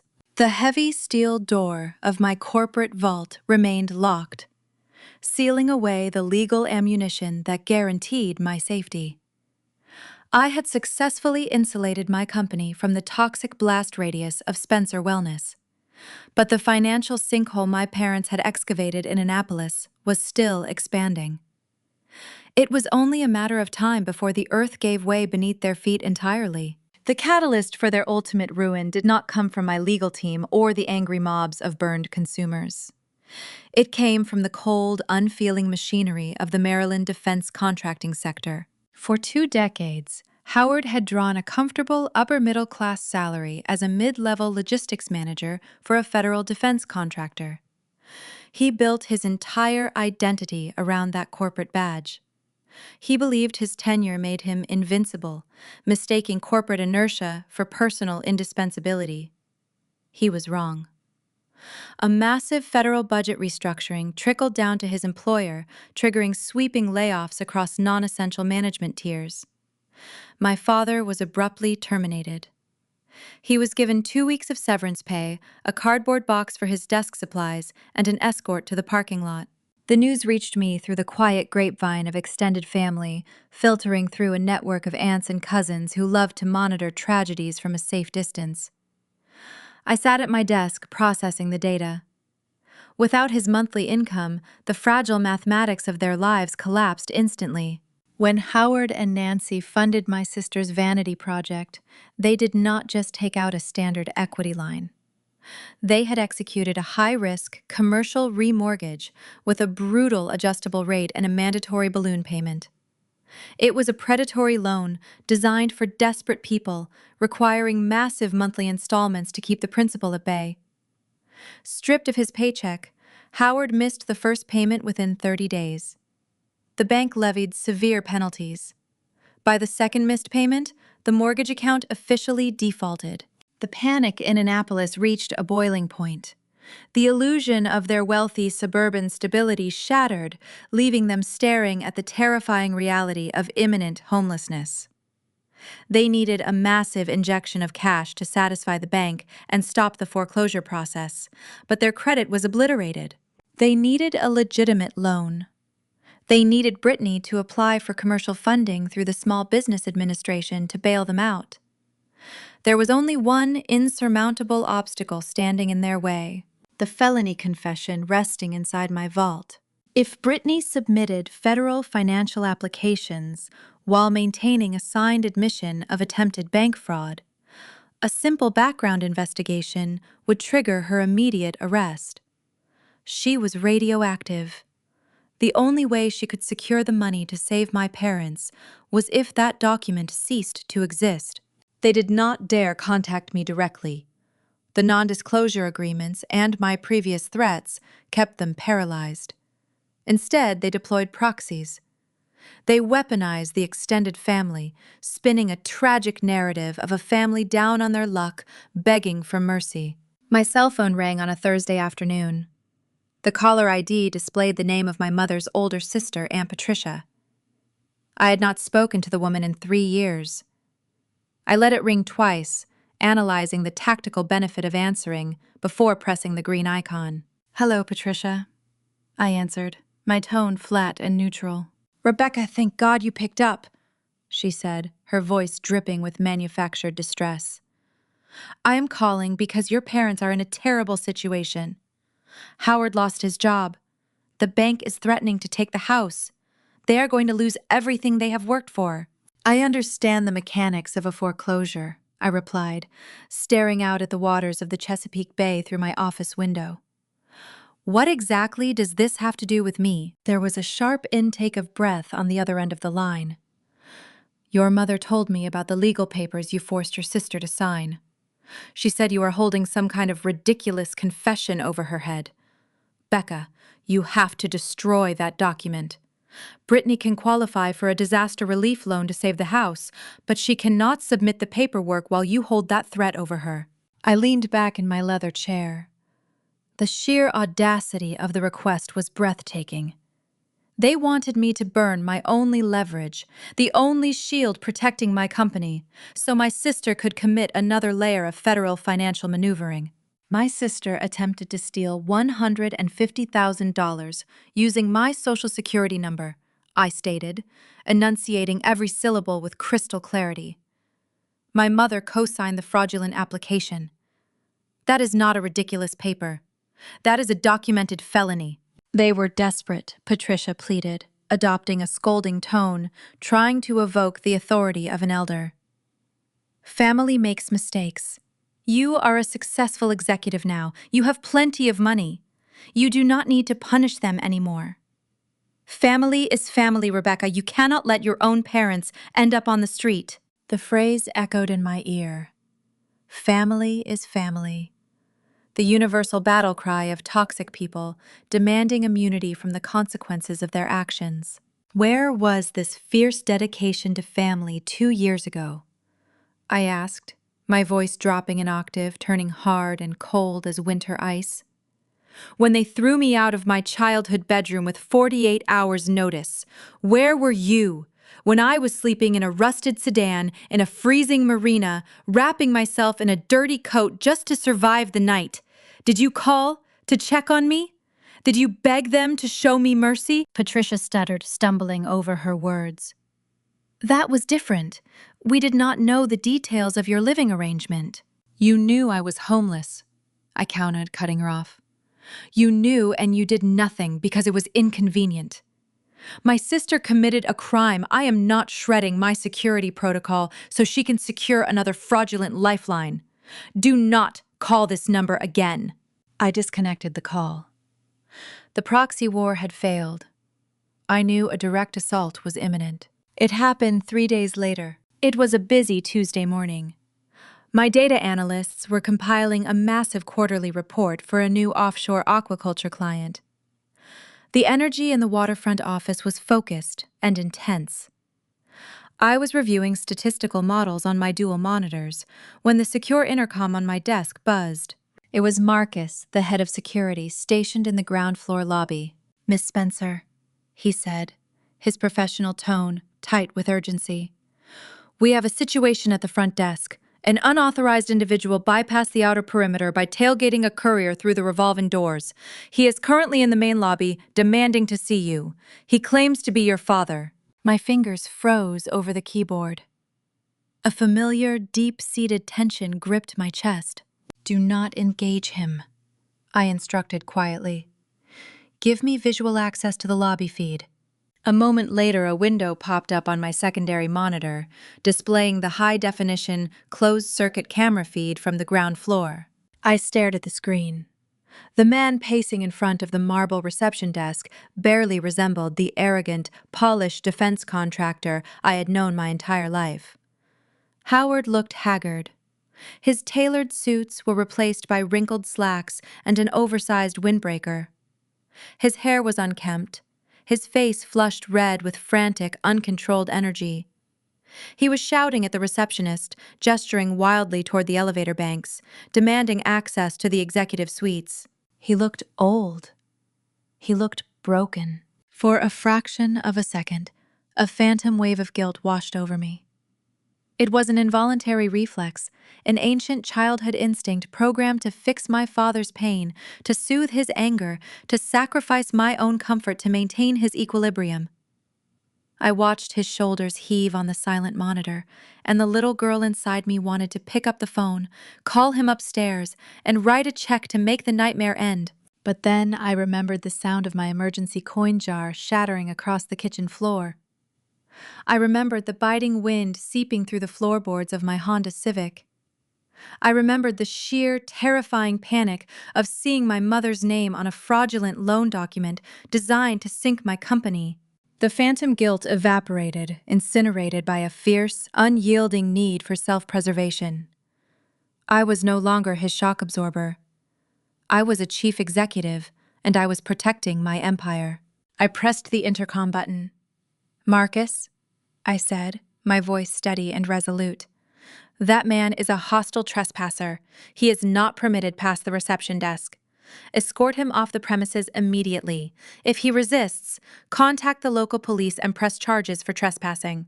"Copy that, Ms. Spencer. We are moving in." I sat back in my chair, watching the silent drama unfold on the monitor. 2 uniformed security guards approached Howard. They flanked him, their posture authoritative and unyielding. My father pointed up at the ceiling, shouting something I could not hear, his face contorted in rage and desperation. The guards did not argue.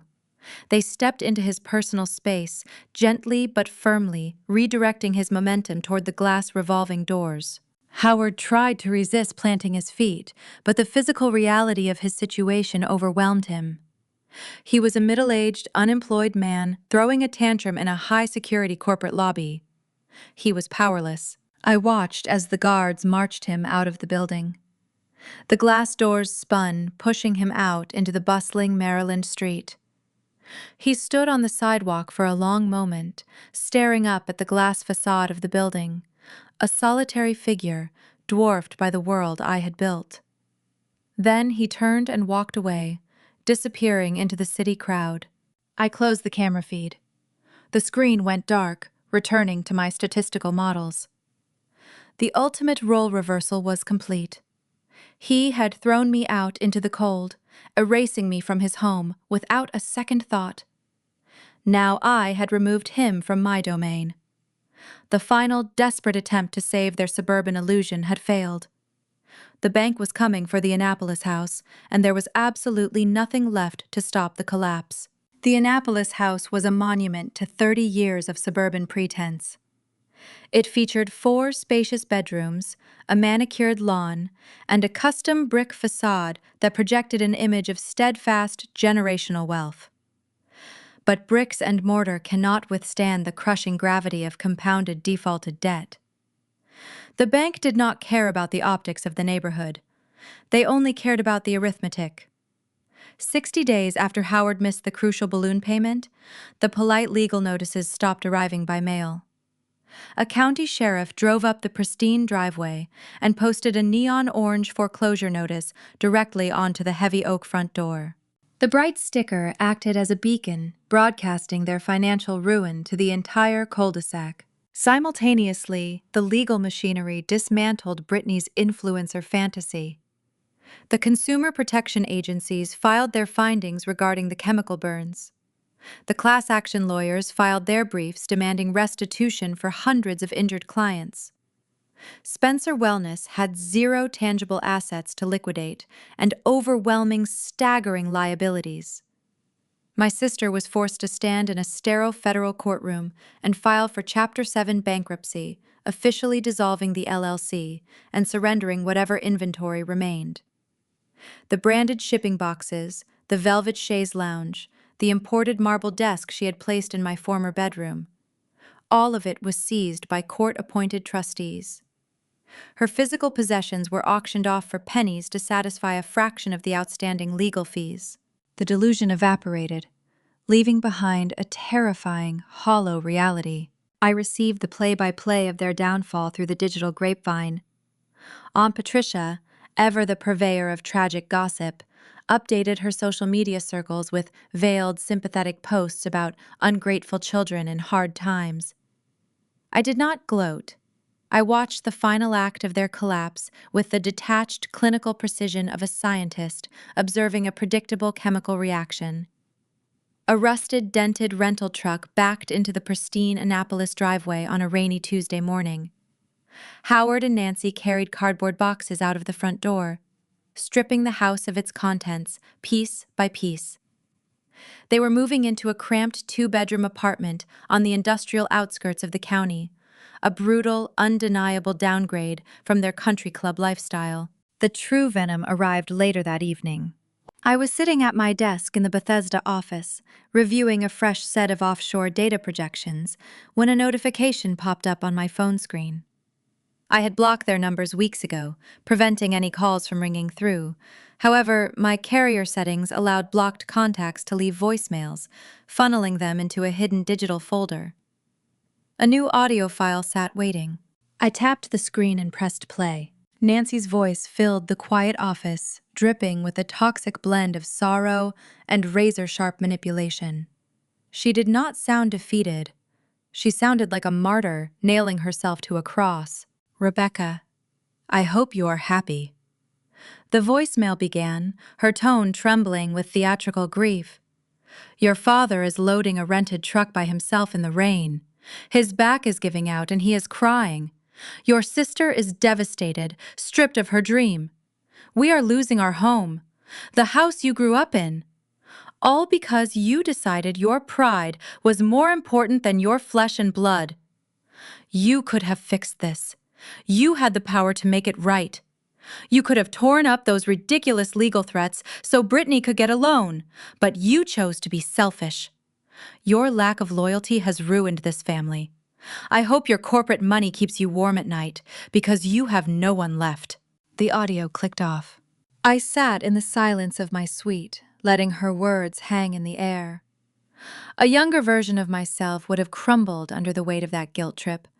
I would have internalized the blame, believing that my refusal to be a human shield was somehow an act of violence against them. But the woman sitting in the executive chair saw right through the gaslighting. Nancy took zero accountability. She ignored the stolen trust fund. She bypassed the forged signatures. She glossed over the identity theft. In her twisted narrative, the villain was not the sister who committed federal fraud, nor the parents who enabled it. The villain was the daughter who refused to drown with them. I deleted the message. I did not feel guilt. I felt a profound, clarifying silence.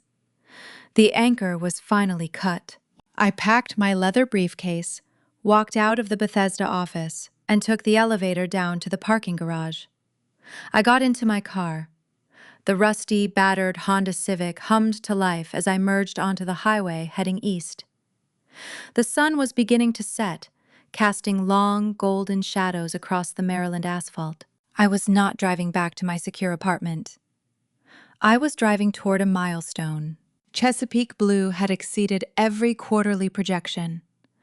The predictive aquaculture algorithm became the industry standard across the eastern seaboard, securing a massive influx of operational revenue and elevating the company valuation into the tens of millions.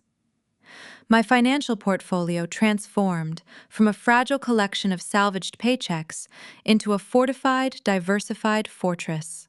I drove for 2 hours, crossing the majestic span of the Bay Bridge, leaving the dense, hyper-competitive grid of the federal contracting hubs behind.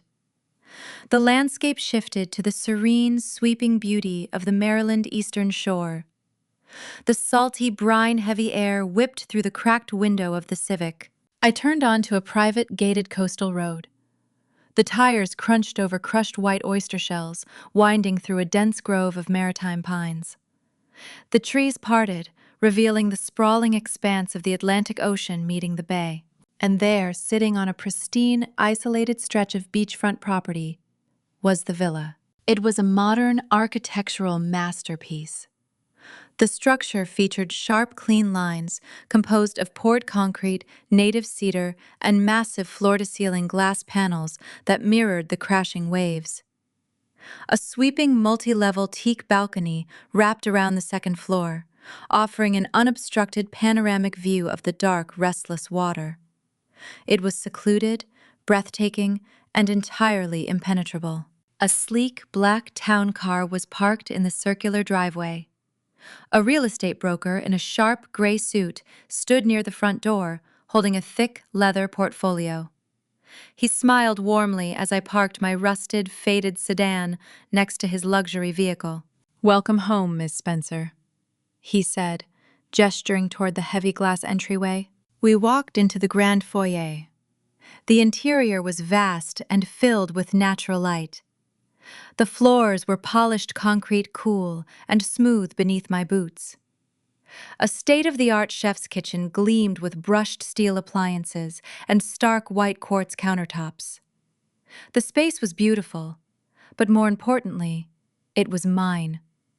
It was purchased with raw intellect, relentless endurance, and an absolute refusal to be discarded. The broker guided me to the massive dining island. He opened the leather portfolio, revealing a stack of closing documents. "Everything is finalized with the escrow accounts," he explained, handing me a heavy, gold-trimmed pen. "The title is clear. We just need your signature on the final deed of trust, and the property is officially transferred." I took the pen. I looked down at the thick parchment paper. My name was printed at the bottom, designating me as the sole owner of the estate. My mind flashed back to the Annapolis kitchen 2 years prior. I remembered standing frozen in the doorway, watching my mother dump my hard-earned quarters and dimes onto the floor, wiping the rim of my cheap glass jar to pour herself a drink. She told me I was wasting space. She told me I lacked vision. I pressed the gold pen to the paper. I signed my name, carving the signature deep into the document with slow, deliberate strokes. The broker congratulated me, handed me a heavy ring of electronic key fobs, and left the property. I stood alone in the center of the vast, echoing living room. The silence here was different from the silence of the Bethesda apartment. It was not just the quiet of safety. It was the resonant, undeniable quiet of ultimate victory. I walked out onto the sweeping teak balcony. The ocean breeze caught my hair, carrying the sharp, clean scent of salt and cedar. Below me, the waves crashed relentlessly against the shoreline. I looked down at the driveway. My battered Honda Civic sat in the center of the crushed oyster shells, a stark, rusted contrast to the multi-million-dollar architecture surrounding it. I had kept the car as a trophy, a daily reminder of the freezing nights that forged my spine into steel. The chapter was closed. The enemy was vanquished. Relegated to a cramped apartment miles away, drowning in the consequences of their own vanity. I had built a fortress they could never breach. But time has a funny way of distorting memory. Failure breeds a very specific kind of toxic resentment, a bitterness that ferments slowly in the dark. I stood on the balcony watching the tide roll in, believing the war was permanently over. I had no idea that a 5-year countdown had just begun ticking, quietly, toward a collision that would test the foundations of everything I had built. 5 orbits around the sun can alter the fundamental architecture of a human life. The Atlantic breeze swept across the teak balcony of my Eastern Shore estate, carrying the sharp scent of salt and morning dew. I stood by the glass railing, resting my hands on the smooth surface. At 29, the reflection in the sliding door showed a woman who had mastered her domain. Chesapeake Blue was no longer a scrappy startup fighting for seed capital in public libraries. We were a publicly traded corporate powerhouse. Our environmental algorithms dictated commercial fishing quotas from the jagged coasts of Maine to the warm currents of the Florida Keys. My morning routine was a study in tranquility, a stark departure from the frantic survival mode of my early 20s. I woke up at dawn, untouched by the freezing panic that used to define my winters. My rescue greyhound, a quiet and elegant creature named Silas, slept on a plush rug near the foot of my bed. My kitchen featured imported Italian marble and a professional espresso machine replacing the cheap diner coffee that once fueled my endless coding sessions. Felix, now my chief operating officer, was currently in London, negotiating a lucrative European expansion. The rust and desperation were distant memories overwritten by crisp tailored suits, high-level board meetings, and the quiet hum of a well-oiled corporate machine. Across the state, trapped in a decaying industrial suburb of Baltimore, a vastly different reality festered in the shadows. The cramped two-bedroom apartment smelled permanently of boiled cabbage, damp carpet, and profound regret. Howard and Nancy, aged prematurely by the crushing weight of their financial ruin, spent their days navigating the meager returns of early Social Security. The country club memberships and tailored golf shirts were gone, replaced by thrift store sweaters and endless hours staring at daytime television. The tension in their small living space was a tangible, heavy thing pressing down on them day after day. And then there was Brittany. The former golden child, the would-be wellness mogul, had spent half a decade plummeting through a slow-motion disaster of her own design. Following her humiliating bankruptcy and the signing of the felony confession, she found herself unemployable in any reputable corporate sector. A standard background check routinely exposed the trail of consumer protection complaints and health department violations tied to her defunct brand. Instead of rebuilding her life through honest labor, she chased shortcuts, desperate to reclaim the illusion of unearned status. She bounced from one multi-level marketing scheme to another, treating her dwindling contact list as a captive audience. First, it was overpriced dietary shakes. She bombarded her high school acquaintances with endless, frantic sales pitches, masquerading as friendly check-ins. When the market for chalky meal replacements dried up, she pivoted to peddling synthetic, patterned leggings. She filled the tiny apartment with cardboard boxes of unsellable inventory, turning their cramped living space into a warehouse of failed dreams. Finally, she tried selling diluted essential oils, a darkly ironic echo of her initial cosmetic failure, that yielded the exact same result. Every single scheme ended in mounting credit card debt. Her remaining friends stopped answering her calls, alienated by her relentless demands for financial support and her total refusal to take accountability for her shrinking reality. In her mind, the architect of her misery was never her own incompetence. It was me. She would sit at the peeling laminate kitchen table, recounting her failures to our parents, weaving a detailed fiction where my cease and desist letter was the sole reason her empire crumbled. She convinced herself that if I had just endorsed her unstable serums, she would be sitting in a Manhattan penthouse. Her obsession grew toxic. When Chesapeake Blue was featured on the cover of a prominent national business magazine, Nancy tried to hide the issue in the recycling bin. Brittany found it. She stared at my glossy portrait, reading the headline praising my innovative data modeling, and tore the pages to shreds with her bare hands.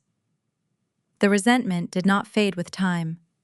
It fermented in the dark, turning into a bitter, acidic sludge that clouded her every waking thought. Stripped of her delusions and facing the constant threat of eviction from their miserable apartment, Brittany was forced to enter the gig economy. She took a job as a courier for a regional logistics firm. The mandatory uniform consisted of stiff, unforgiving polyester pants and a neon green polo shirt that clung uncomfortably to her skin. Her daily routine involved wrestling heavy cardboard boxes out of the back of a rusted transit van, navigating brutal traffic jams, and delivering luxury goods to people who lived the exact life she felt she was owed. It was a sweltering Thursday afternoon in mid-August when the collision course was finally set. Her delivery manifest routed her down the coastal highway, taking her dangerously close to the affluent enclaves of the Eastern Shore. The air conditioning in her rusted transit van had failed 2 hours earlier. Heat radiated from the metal dashboard in shimmering waves. Sweat beaded on her forehead, stinging her eyes as she squinted against the glaring afternoon sun. Her feet ached inside cheap, unyielding work boots, and her lower back throbbed from lifting heavy packages all morning. The air inside the cab smelled of hot plastic and exhaust fumes. She turned onto a private winding coastal road to drop off a parcel of imported wine. The houses here were spread far apart, hidden behind tall hedges and security gates. The GPS unit on her dashboard signaled she had reached the destination. Brittany threw the van into park, the transmission grinding loudly. She grabbed the heavy wooden crate from the passenger seat, her arms shaking slightly from muscle fatigue. She trudged up the winding gravel path of the neighbor's property, wiping her brow with the back of her hand, muttering complaints under her breath. As she cleared the dense maritime pines, the architecture of the adjacent property caught her eye. It was a sprawling, modern masterpiece of poured concrete and native cedar perched flawlessly against the ocean backdrop. It was the kind of estate featured in architectural magazines, radiating an aura of quiet, untouchable wealth. Envy gripped her throat, sharp and familiar. She paused on the gravel path, adjusting the weight of the wine crate against her hip, and allowed herself a moment to stare at the unattainable luxury. Her gaze drifted past the manicured dune grass and settled on the wide, circular driveway. A brand-new, sleek, black luxury SUV was parked near the garage. But right next to it, sitting proudly on the pristine white gravel, was a vehicle that did not belong. It was a 2011 Honda Civic. The paint was faded, the bumper was dented, and patches of rust spotted the wheel wells. Brittany froze. Her breath hitched in her chest. She recognized that rusted metal box. She remembered watching me drive away in it on the night they evicted me into the snow. It was a vehicle she had mocked, a symbol of my supposed failure. Her eyes slowly tracked upward, leaving the driveway and scanning the sweeping second-floor teak balcony. A figure stood near the glass railing. A woman wearing a pristine white linen blazer, holding a ceramic coffee mug, looking out at the water with an air of total ownership. Silas the greyhound stood beside her, leaning his elegant head against her leg. Brittany narrowed her eyes, trying to bring the distant figure into focus against the glare of the sun. The posture, the dark hair blowing in the sea breeze, the unmistakable profile. The heavy wooden wine crate slipped from her sweaty hands. It hit the crushed oyster shells with a deafening crack. The imported bottle shattered inside dark red liquid seeping through the slatted wood, pooling on the bright white stones like spilled blood. But Brittany did not notice the mess. She did not care about the ruined delivery or the cost coming out of her meager paycheck. Her heart slammed against her ribs, a chaotic, deafening rhythm, fueled by 5 years of simmering rage. The sister she had treated like disposable garbage, the woman she blamed for every single one of her own failures, was standing on the balcony of a multi-million-dollar fortress.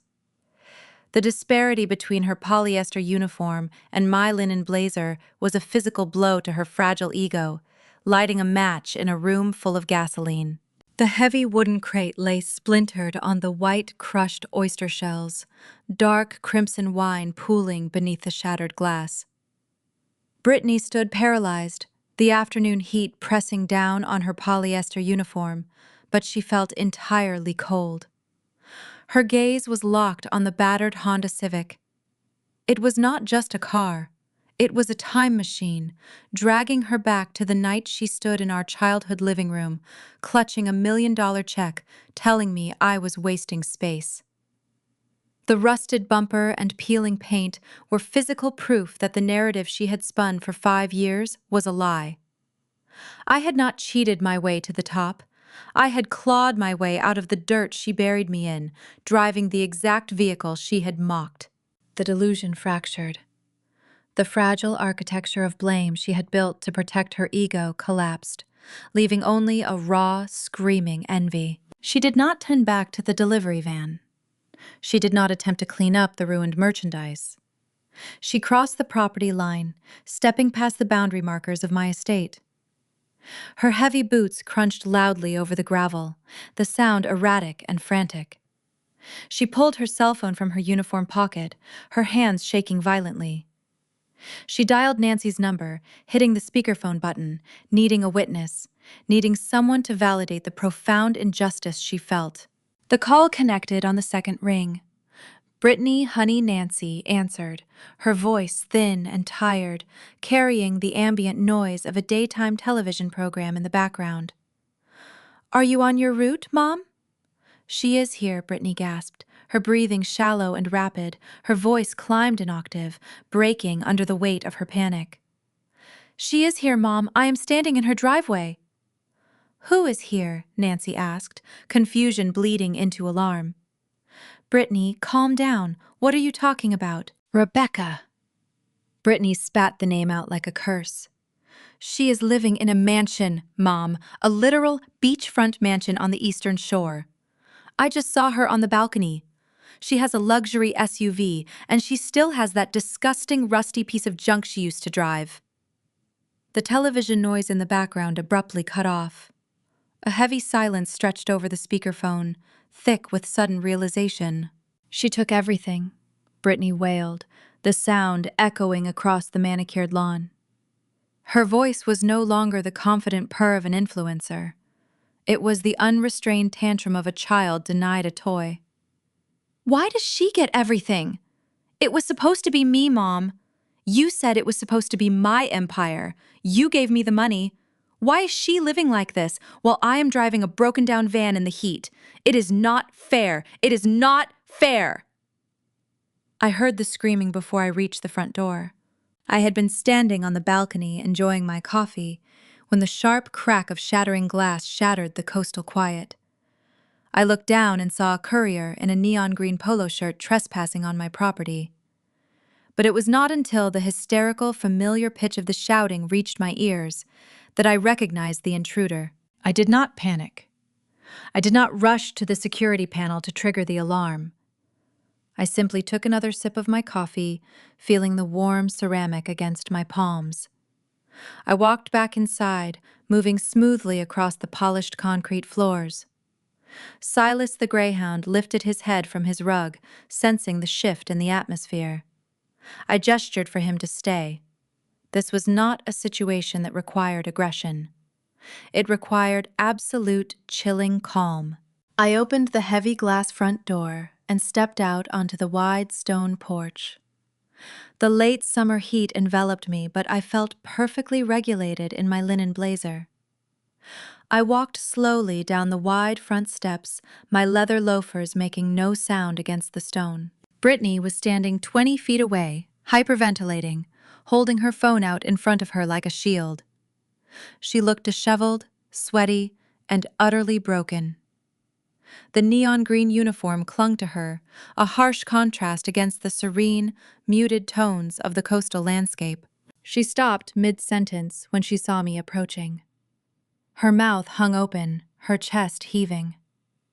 We stared at each other across the bright white gravel. 5 years of silence stretched between us, a chasm filled with stolen money, felony fraud, and sheer survival. Rebecca Nancy's voice crackled through the speakerphone, tinny and distorted by the poor connection. I did not answer her. I kept my eyes locked on Brittany. I stopped walking, maintaining a deliberate physical distance. I did not look angry. I did not look smug. I looked at her with the polite, detached curiosity one might reserve for a stranger asking for directions. "Look at you," Brittany hissed, her voice trembling with venom. "Look at this place. You built this On my back. You ruined my company so you could steal the spotlight. You always were a jealous, manipulative sociopath. I took a slow sip of my coffee. I did not flinch. The accusations were so detached from reality, they did not even register as an insult. "Are you quite finished?" I asked, my tone conversational and completely unbothered. Brittany's face flushed a deep, mottled red. "You think you are untouchable!" she screamed, pointing a shaking finger at me. "You think you can just erase us! We are your family! You owe us!" "Becca, sweetie, is that you, Nancy?" interjected through the phone speaker, pivoting instantly. Her tone shifted from tired confusion to a sickening manufactured sweetness. The pivot was flawless, a practiced maneuver designed to exploit any perceived opening. "Oh, sweetie, it has been so long. We have missed you so much. Your father asks about you every single day." The sheer whiplash of the conversation was staggering. One daughter screaming about stolen empires, the mother cooing through a speakerphone, pretending the last 5 years of estrangement and bankruptcy were just a minor misunderstanding. "Brittany let me talk to her," Nancy continued, her voice dripping with maternal desperation. "Becca, please. We know we made mistakes. We were under so much pressure. But we are blood. You have a beautiful home now. We just want to see you. We just want to be a family again. Open the gate, sweetie. Let Brittany come inside and cool down. We can figure this out together." I lowered my coffee mug. I looked at the rusted Honda Civic parked in the driveway, then back at my sister sweating in her polyester uniform, holding a phone broadcasting the desperate pleas of a woman who had dumped my savings onto a kitchen floor. They truly believed I was still the shock absorber.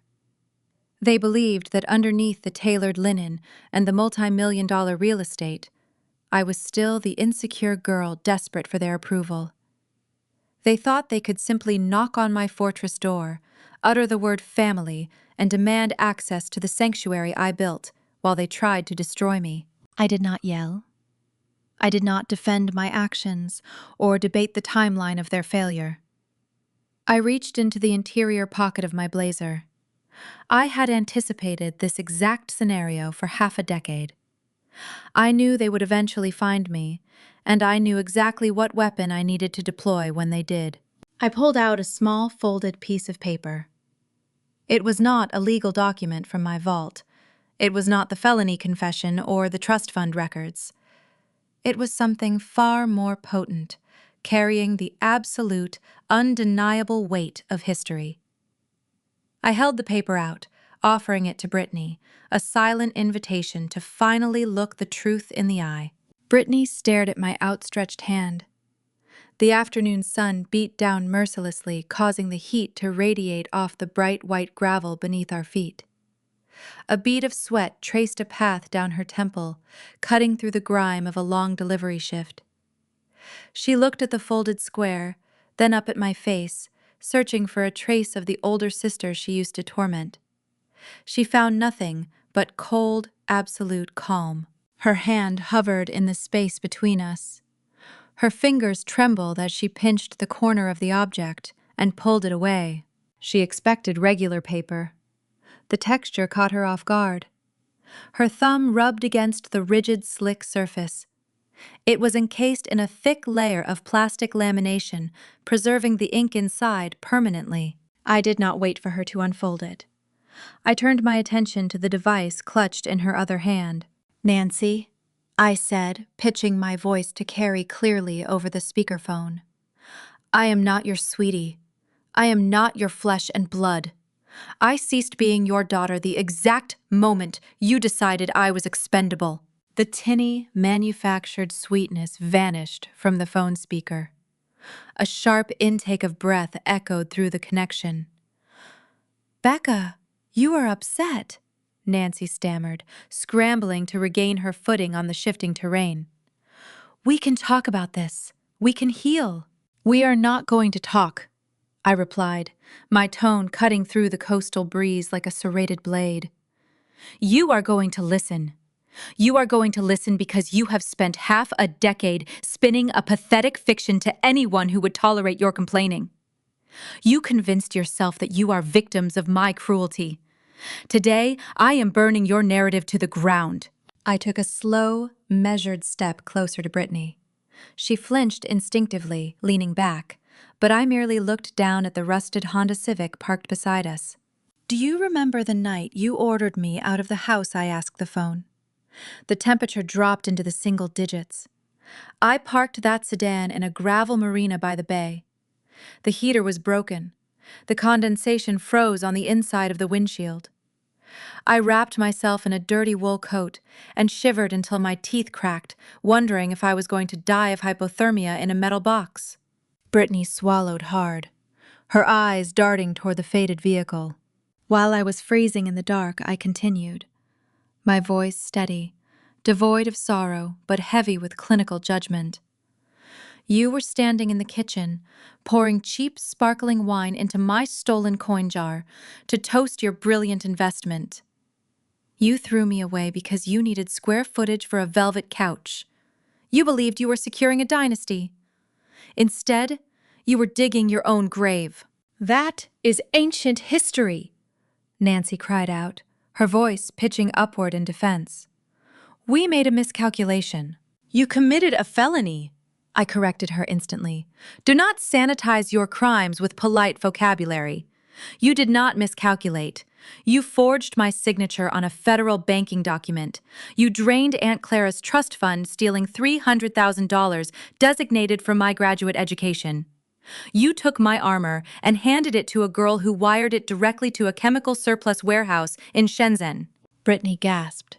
Her gaze snapped up from the laminated paper, her eyes wide with shock. You never told her, did you? I asked the speakerphone, a sharp edge of amusement creeping into my tone. I looked at my sister, watching the horrific realization dawn on her face. Our mother did not just remortgage the house to buy your imported serums, Brittany. She embezzled my inheritance. Your entire inaugural product line was purchased with stolen money. The phone remained dead silent. Nancy had no defense. The lies she had used to patch the holes in their relationship were unraveling in real time. And when the chemical burns started, I pressed on, refusing to let the silence settle. When the consumer protection agencies began knocking on your door, what did you do? Did you apologize? Did you take accountability? No. You doubled down. You attempted to use my corporate identity to secure a fraudulent bridge loan for $150,000. You tried to drag my biotech firm into your toxic blast radius to save yourselves from bankruptcy. You left us with no choices. Nancy sobbed through the speaker, finally abandoning the facade of a loving reunion. We were drowning. We were losing the house. We needed a lifeline. I was your daughter. I said the words, ringing out sharp and final across the manicured lawn. I was not a life raft for you to puncture and sink. I turned my full attention back to Brittany. She was shaking visibly now. The neon green polyester uniform looked absurd against the backdrop of my sweeping architectural estate.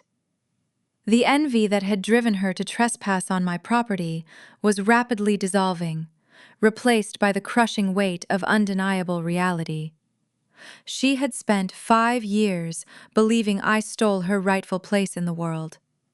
Now standing on the white crushed oyster shells, she finally understood the depth of the betrayal she had benefited from, and the staggering incompetence of her own actions. Unfold it, I commanded, gesturing to the plastic-encased square in her hand. Brittany obeyed, her numb fingers fumbling with the rigid folds. She opened the document and stared down at the contents. It was a piece of lined notebook paper.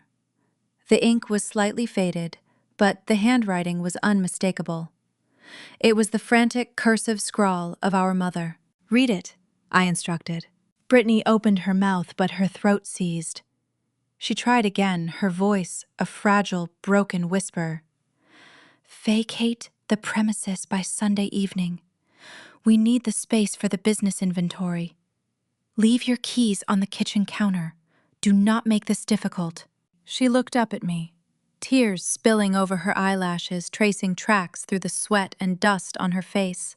I kept that note, I explained, maintaining eye contact. I laminated it. I carried it in the glove compartment of that freezing Honda Civic every single day while I coded the algorithms that built Chesapeake Blue. I kept it to remind myself that the people who were supposed to protect me viewed my existence as an inconvenience. It was the ultimate fuel. Every time I felt too exhausted to continue, every time the fever burned in my chest, I looked at that note and found the strength to keep building. I took a sip of my coffee. The ceramic was still warm. "You did not invest in a business, Nancy?" I said to the phone, delivering the verdict with chilling precision. "You funded a delusion. You handed a fortune to a girl who did not know the difference between organic botanicals and industrial solvents." I shifted my gaze to my sister. Brittany recoiled, shrinking under the intense scrutiny. "And you," I continued, my tone dropping to a quiet, dangerous register. "You paraded around my empty bedroom, claiming you were manifesting a dream life. You played pretend on the internet while using my stolen future to foot the bill." I took a step closer, forcing her to hold her ground or retreat. She chose to stand still, paralyzed by the confrontation. "You had everything handed to you on a silver platter," I told her. "The money, the support, the bedroom, and you burned it all to ashes because you lack the fundamental discipline required to build anything real. You evicted the only person who could have saved you. If you had treated me like a sister instead of a squatter, I would have run your supply chain logistics. I would have audited your overseas vendors. I would have ensured your serums were safe. We could have built an empire together. Instead, you told me I was wasting space." Brittany dropped the laminated note.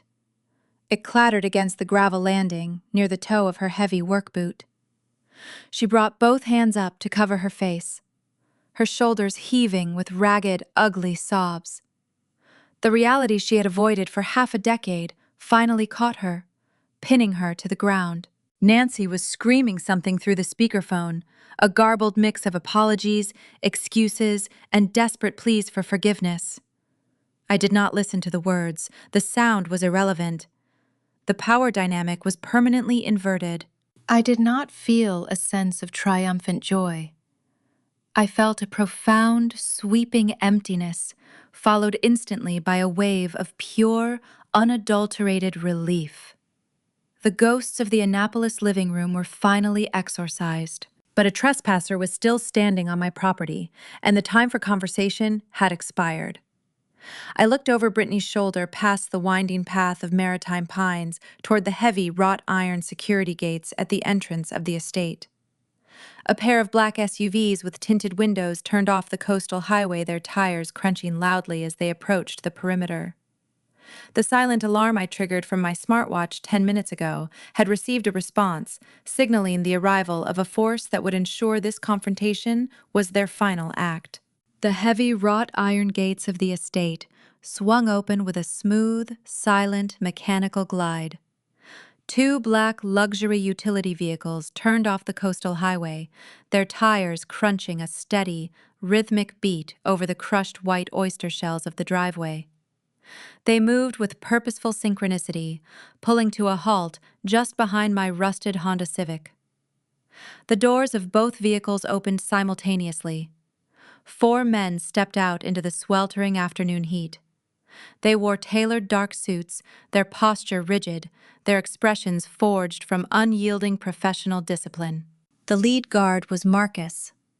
I had promoted him from the corporate lobby in Bethesda to oversee my private security detail shortly after his memorable encounter with my father. He recognized the woman trembling in the neon green polyester uniform immediately, though he had never formally met my sister. He read the raw tension radiating across the pristine gravel his eyes, scanning the shattered wooden crate and the dark red wine pooling on the ground. He moved with silent efficiency, positioning himself between Brittany and the heavy glass entrance to my home, while the other 3 guards formed a wide strategic perimeter. Brittany froze, the breath catching in her throat, in a strangled, desperate gasp. Her eyes darted from the imposing figures in dark suits back to the wrought iron gates, calculating a route of escape that no longer existed. The cell phone in her hand shook so fiercely the plastic casing rattled. She looked like a trapped animal, her manufactured rage evaporating into pure, unfiltered terror. She genuinely believed she was about to be dragged away in handcuffs right then and there. "What is that noise?" Nancy demanded through the tinny speaker of the phone. "Brittany, who is there? Are you calling the authorities?" "Becca, do not do this. We can talk about this like rational adults." The panic in my mother's tone was sharp and frantic. Sitting in her cramped industrial apartment hours away, she could not see the visual tableau unfolding on the coast, but she could hear the precise, heavy footsteps of consequences finally arriving at her door. She envisioned squad cars and sirens, the ultimate destruction of the fragile life they had patched together after the foreclosure. I raised a single hand, keeping my palm flat, signaling Marcus and the security team to hold their positions. I did not require physical intervention. Physical force was an amateur tactic, reserved for people who lacked superior leverage.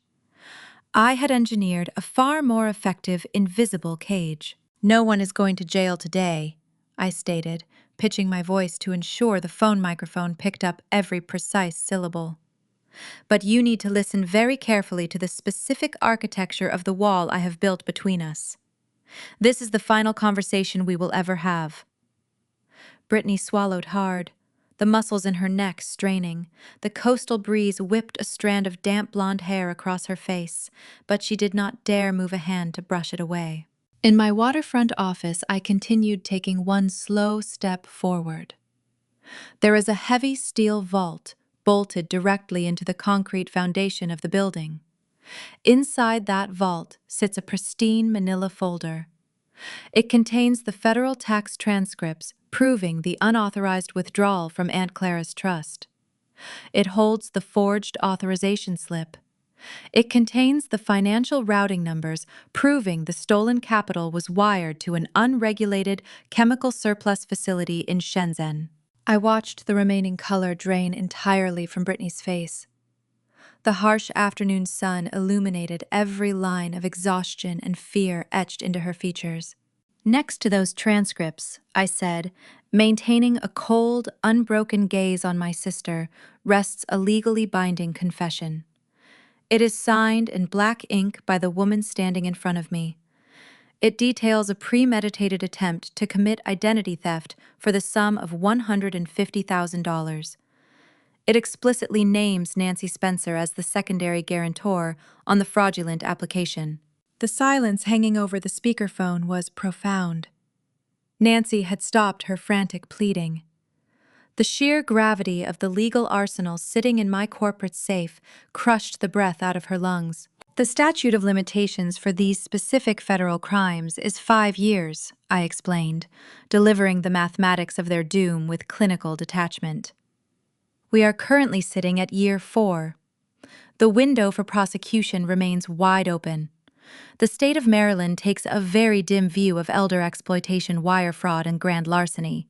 This is the boundary," I declared, sweeping my gaze from the shattered wine bottles on the ground to the terrified courier standing over them. "If you ever trespass on my property again, if you ever attempt to contact my employees, my vendors, or my investors, if Howard steps foot near a Chesapeake Blue facility, if I even see a shadow of your presence near the life I have built, I will open that steel vault." The ocean waves crashed against the shoreline in the distance, a rhythmic underscore to the sentence I was passing down. "I will not hesitate," I promised them. "I will hand the entire dossier to the district attorney. Howard and Nancy will face mandatory federal sentencing guidelines for grand larceny and conspiracy to commit wire fraud. You will face consecutive years for identity theft. You will lose the miserable apartment you currently live in. You will lose your freedom. You will lose everything you have left. The reality of the trap closed around them, heavy and inescapable. They were not negotiating with a resentful sibling seeking an apology. They were standing in the crosshairs of an adversary who held the undeniable power of ruin in a secure lockbox. They finally understood that I did not need their remorse. I did not desire a heartfelt, tearful reunion.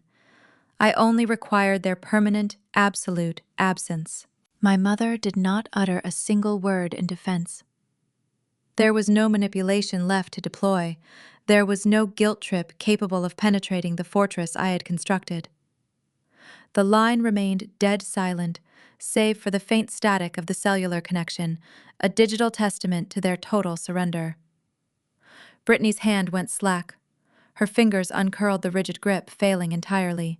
The cell phone slipped from her grasp, plummeting toward the ground. The device struck a sharp, jagged edge of a crushed oyster shell.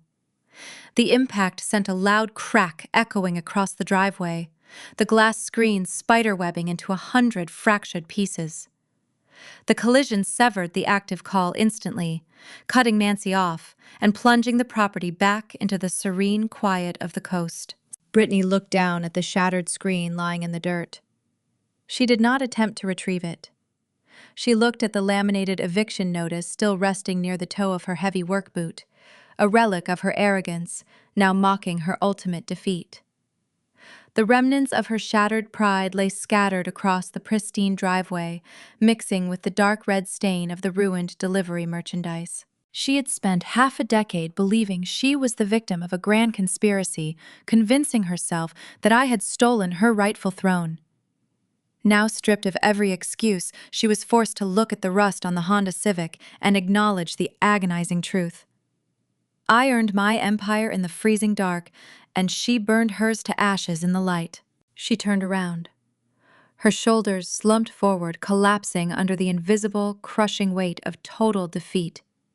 A ragged, ugly sob tore from her throat, raw and unrestrained. She walked back down the winding gravel path, her steps slow, heavy and unsteady. The neon green uniform looked faded and pathetic against the vibrant coastal landscape, a glaring symbol of a life built on unearned entitlement, finally meeting the harsh pavement of reality. I stood on the stone porch, my expression unreadable, flanked by the silent, imposing presence of my security team. I did not feel a rush of vindictive joy. I felt the final heavy link of a toxic chain snap and fall away. I watched her climb into the sweltering cab of the rusted transit van. She did not look back toward the villa. The engine turned over with a harsh, grating, mechanical whine, a sound of pure struggle. She put the vehicle into gear. The bald tires spun briefly on the gravel edge of the coastal highway, kicking up a cloud of pale dust before finding traction. The van lurched forward, merging into the sparse afternoon traffic, carrying the ghost of my sister away from the gates of my estate. The rusted transit van shrank into a small, dull speck against the shimmering horizon of the coastal highway. I stood on the white gravel of my driveway, watching until the vehicle vanished entirely around a bend of towering maritime pines. The ocean breeze lifted the lapels of my linen blazer. The grinding mechanical whine of the failing engine faded away, swallowed by the rhythmic, steady crash of the Atlantic tide meeting the shoreline. For the first time in half a decade, the air around me felt incredibly pure. The heavy, invisible tether that had bound my conscience to the miserable fate of my family severed cleanly, dissolving into the sea salt and the afternoon heat. The physical manifestation of their jealousy had come and gone, leaving nothing but a shattered cell phone and a puddle of ruined delivery merchandise in its wake. Marcus stepped forward. His dark suit remained crisp and immaculate, despite the sweltering temperature. His posture remained a pillar of unyielding professional discipline. He glanced down at the splintered wooden crate, the shards of thick green glass, and the fractured mobile device abandoned near the boundary line of the estate. The dark red liquid was already drying on the crushed oyster shells, leaving a stain that resembled a bruised memory baking under the harsh sun. "I will have a maintenance crew clear the debris from the perimeter immediately," he stated, his voice a low, reassuring rumble of efficiency. He communicated silently with a secondary detail stationed near the security gates. "Do you require us to increase the perimeter patrols for the evening, Miss Spencer? Should I alert the local precinct regarding a potential repeat trespasser?" I shook my head, keeping my gaze fixed on the empty coastal road. "No, Marcus. Stand down the enhanced alert protocols. Revert to standard operational security. They will never return. The psychological architecture of their delusion just collapsed right here on this gravel. There is nothing left for them to salvage, and they lack the resources to mount another offensive. The war is officially over." I turned away from the heavy wrought iron gates and walked back up the wide stone steps of the villa. My leather loafers made a soft, even sound against the masonry. Silas, my rescue greyhound, waited faithfully just inside the grand foyer. He nudged his slender snout against my palm the moment I crossed the threshold. I stroked his soft silver coat, letting the quiet devotion of the animal ground the remaining adrenaline coursing through my veins. The interior of the house offered a sanctuary of cool, climate-controlled perfection. The stark temperature difference provided a sharp contrast to the blistering, unforgiving reality my sister was currently navigating in a vehicle without air conditioning. Footsteps echoed lightly against the polished concrete floor descending the floating glass staircase. Felix appeared dressed in a tailored charcoal suit, unbuttoned at the collar, holding a sleek leather portfolio. He looked tired but energized, carrying the unmistakable aura of an executive who had just secured a pivotal corporate milestone.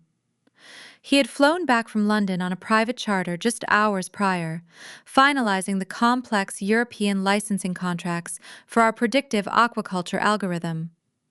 He was the brilliant mind who helped me scale Chesapeake Blue from a regional data firm into a global entity. He was the coworker who once placed a hot coffee on the desk of a shivering, homeless junior analyst. He paused near the massive dining island, taking in my rigid posture and the lingering presence of the security detail moving outside the front windows. His sharp, analytical eyes assessed the situation in a fraction of a second. He did not ask frantic questions. He read the room with the precise emotional intelligence that made him an invaluable chief operating officer. "Did the past try to collect a debt?" he asked gently, setting his portfolio down on the white quartz countertop. His tone offered solidarity, without demanding an exhausting recounting of the trauma. "The past attempted a final audit," I replied, a small, genuine smile breaking through the ice of my previous demeanor. I unbuttoned my blazer, letting the tension bleed out of my shoulders. "It turns out they were financially and morally bankrupt. The account is officially closed, and the ledger is clear." Felix nodded, understanding the immense gravity of the moment. He reached into a refrigerated wine cooler, built seamlessly into the custom cabinetry, and withdrew a bottle of vintage champagne he had procured during his transatlantic trip. The dark green glass dripped with condensation. The gold foil wrapping caught the recessed lighting of the ceiling. He moved with a practiced, elegant grace, removing the wire cage. He did not reach for a coffee mug. He did not pull out a thick glass mason jar meant for spare change. He opened a high illuminated cabinet and retrieved two flawless crystal flutes. The delicate stems gleamed in the light, representing precision, clarity, and uncompromised quality. The sound of the cork popping was sharp and celebratory, echoing through the vast kitchen. It was a stark contrast to the grating noise of shattered glass on the driveway outside. He poured the pale golden liquid into the exquisite glassware. The fine bubbles rose in a frantic, joyful dance toward the rim. He handed a flute to me. The crystal felt cool, heavy, and substantial against my fingers. This was not a cheap neon yellow sparkling wine stolen from a clearance bin to celebrate a fraudulent, unearned victory. This was the taste of undeniable, earned triumph, purchased with intellect, endurance, and relentless discipline. To the London expansion, Felix proposed raising his glass, his eyes bright with shared ambition. And to the impenetrable fortress of Chesapeake Blue, may the data always run clean. To the family we choose, I countered, softly tapping my flute against his. The bright, clear chime of the crystal rang through the room, a sound of pure, unbroken harmony. I left Felix to unpack his European dossiers and review the signed contracts. I walked back out onto the sweeping teak balcony of the second floor, carrying my glass. Silas followed closely behind, his claws clicking rhythmically against the floorboards, before curling up in a patch of late afternoon sunlight filtering through the glass railing. I leaned against the barrier, sipping the dry, complex champagne, and looked out over the vast expanse of the bay. The sun was beginning its descent, painting the sky in brilliant streaks of violet bruised orange and deep crimson. The water reflected the fire of the sunset, a vast, restless mirror stretching toward an infinite horizon. I thought about Howard and Nancy, sitting in their cramped, foul-smelling apartment on the industrial edge of the city. They were waiting for a daughter who was currently returning empty-handed, stripped of her final delusion, carrying the crushing weight of an unbreakable legal ultimatum. They would spend the rest of their natural lives suffocating in the prison of their own vanity, blaming the world for the consequences of their greed, paralyzed by the fear of a steel vault they could never open. I directed my gaze downward, looking over the edge of the teak balcony. My rusted Honda Civic sat anchored next to the sleek, modern architecture of the villa. The fading sunlight caught the dented bumper, highlighting the physical scars of my journey. For 5 years, I had looked at that vehicle as a monument to my suffering. I viewed the freezing nights in the gravel marina as a deliberate execution attempt. I saw it as an orchestrated effort by my parents to discard me into the winter darkness so my sister could play pretend. But as the cool ocean breeze brushed against my skin, carrying the scent of salt and blooming dune grass, my perspective shifted.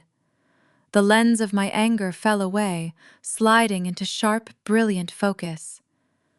The realization hit me with the force of a tidal wave, washing away the last lingering shadows of resentment that had darkened the edges of my success. Howard and Nancy did not throw me away. They were far too incompetent, too short-sighted to orchestrate my destruction. By forcing me out of the suffocating, toxic comfort of my childhood bedroom, by stealing the safety net of my inheritance, they inadvertently severed the chains that would have anchored me to their mediocrity forever.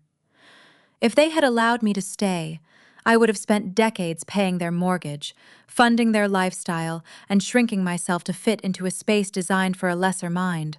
They thought they were burying a burden under the snow, prioritizing a useless fantasy over a loyal daughter. They failed to realize I was a seed, and the freezing darkness was the exact pressure required to crack my shell. The cold forced me to code the algorithm. The desperation pushed me into the boardroom. The betrayal taught me how to build walls that no enemy could ever breach. I took a final sip of the vintage champagne, letting the exquisite taste linger on my tongue. I watched the first stars begin to pierce the darkening sky above the Maryland coast, shining bright and untouchable over the shimmering water. My parents had stolen my quarters, but they handed me the keys to an empire. They did not evict me. They set me free. We are raised on a very specific cultural diet in America. From the sitcoms of the late 20th century to the glossy, curated holiday cards we mail out every December, we are fed a persistent, intoxicating myth about the traditional family. We are taught to believe that our parents are our first and most permanent architects. They are supposed to lay the foundation of our self-worth, build the walls that protect us from a harsh world, and construct the safety net that catches us when we inevitably fall. But Rebecca's story tears the drywall off this cultural archetype, exposing the rotting, compromised wood underneath. What happens when the architects of your life decide you are no longer a resident, but a trespasser? What happens when the safety net is not just removed, but actively weaponized to strangle your potential? Let's examine the concept of fairness in raising children. In the American family structure, fairness is often superficially measured by material equality, making sure each child gets an equal number of presents under the tree or an equal portion of the college fund. But true fairness, the kind that fosters healthy, resilient adults, is deeply rooted in emotional awareness. It is the ability of a parent to look at their children and recognize their inherent equal worth, regardless of how well they comply with parental fantasies or project societal status. Howard and Nancy failed this test spectacularly. When they handed Brittany a $1 million check and evicted Rebecca into the freezing Maryland winter, they were not just reallocating square footage. They were declaring a terrifying valuation of their children's lives. They looked at Rebecca's grueling hours in the biotech lab and saw nothing of value, yet they looked at Brittany's empty aesthetic narcissism and saw an empire. Emotional awareness requires a parent to possess the discipline to tell a favored child no, to ground them in reality, rather than funding their delusions. By shielding Brittany from the consequences of her own mediocrity, they crippled her. By treating Rebecca as a disposable asset, they proved that their guidance was conditional, transactional, and entirely bankrupt. This brings us to the absolute bedrock of any traditional family: honesty. We often talk about family responsibility as a duty owed by children to their parents, the expectation that we will care for them in their twilight years because they cared for us in our infancy. But that social contract is completely predicated on fundamental trust. The most chilling moment in Rebecca's ascent was not her physical suffering in the back seat of a Honda Civic. It was the blue light of a library computer screen illuminating a forged signature. When a parent steals a child's future, specifically an educational trust fund designed to guarantee their independence, to finance the vanity of another, the family ceases to be a family. It becomes a hostile corporation. Honesty in parenting is not just about telling the truth when asked. It is about acting with integrity when your child is looking the other way. When parents violate that sacred trust, they forfeit any future claim to loyalty. You cannot puncture your child's life raft, leave them to drown in the freezing bay, and then have the audacity to demand they throw you a rope when they manage to build a luxury yacht out of driftwood. We are drawn to these narratives because they speak to the silent, invisible wars fought in our own living rooms and around our own Thanksgiving tables. We see the ghosts of our own parents in Howard's terrifying entitlement. We recognize our own siblings in Brittany's weaponized victimhood. We feel our own desperate, clawing resilience in the cracked leather seats of Rebecca's rusted sedan. Sharing these raw, unfiltered truths is how we navigate the complex, often heartbreaking terrain of human relationships. If exploring the deep, unspoken realities of family dynamics, betrayal, and personal triumph resonates with you, I highly encourage you to follow the Amanda Told Stories channel.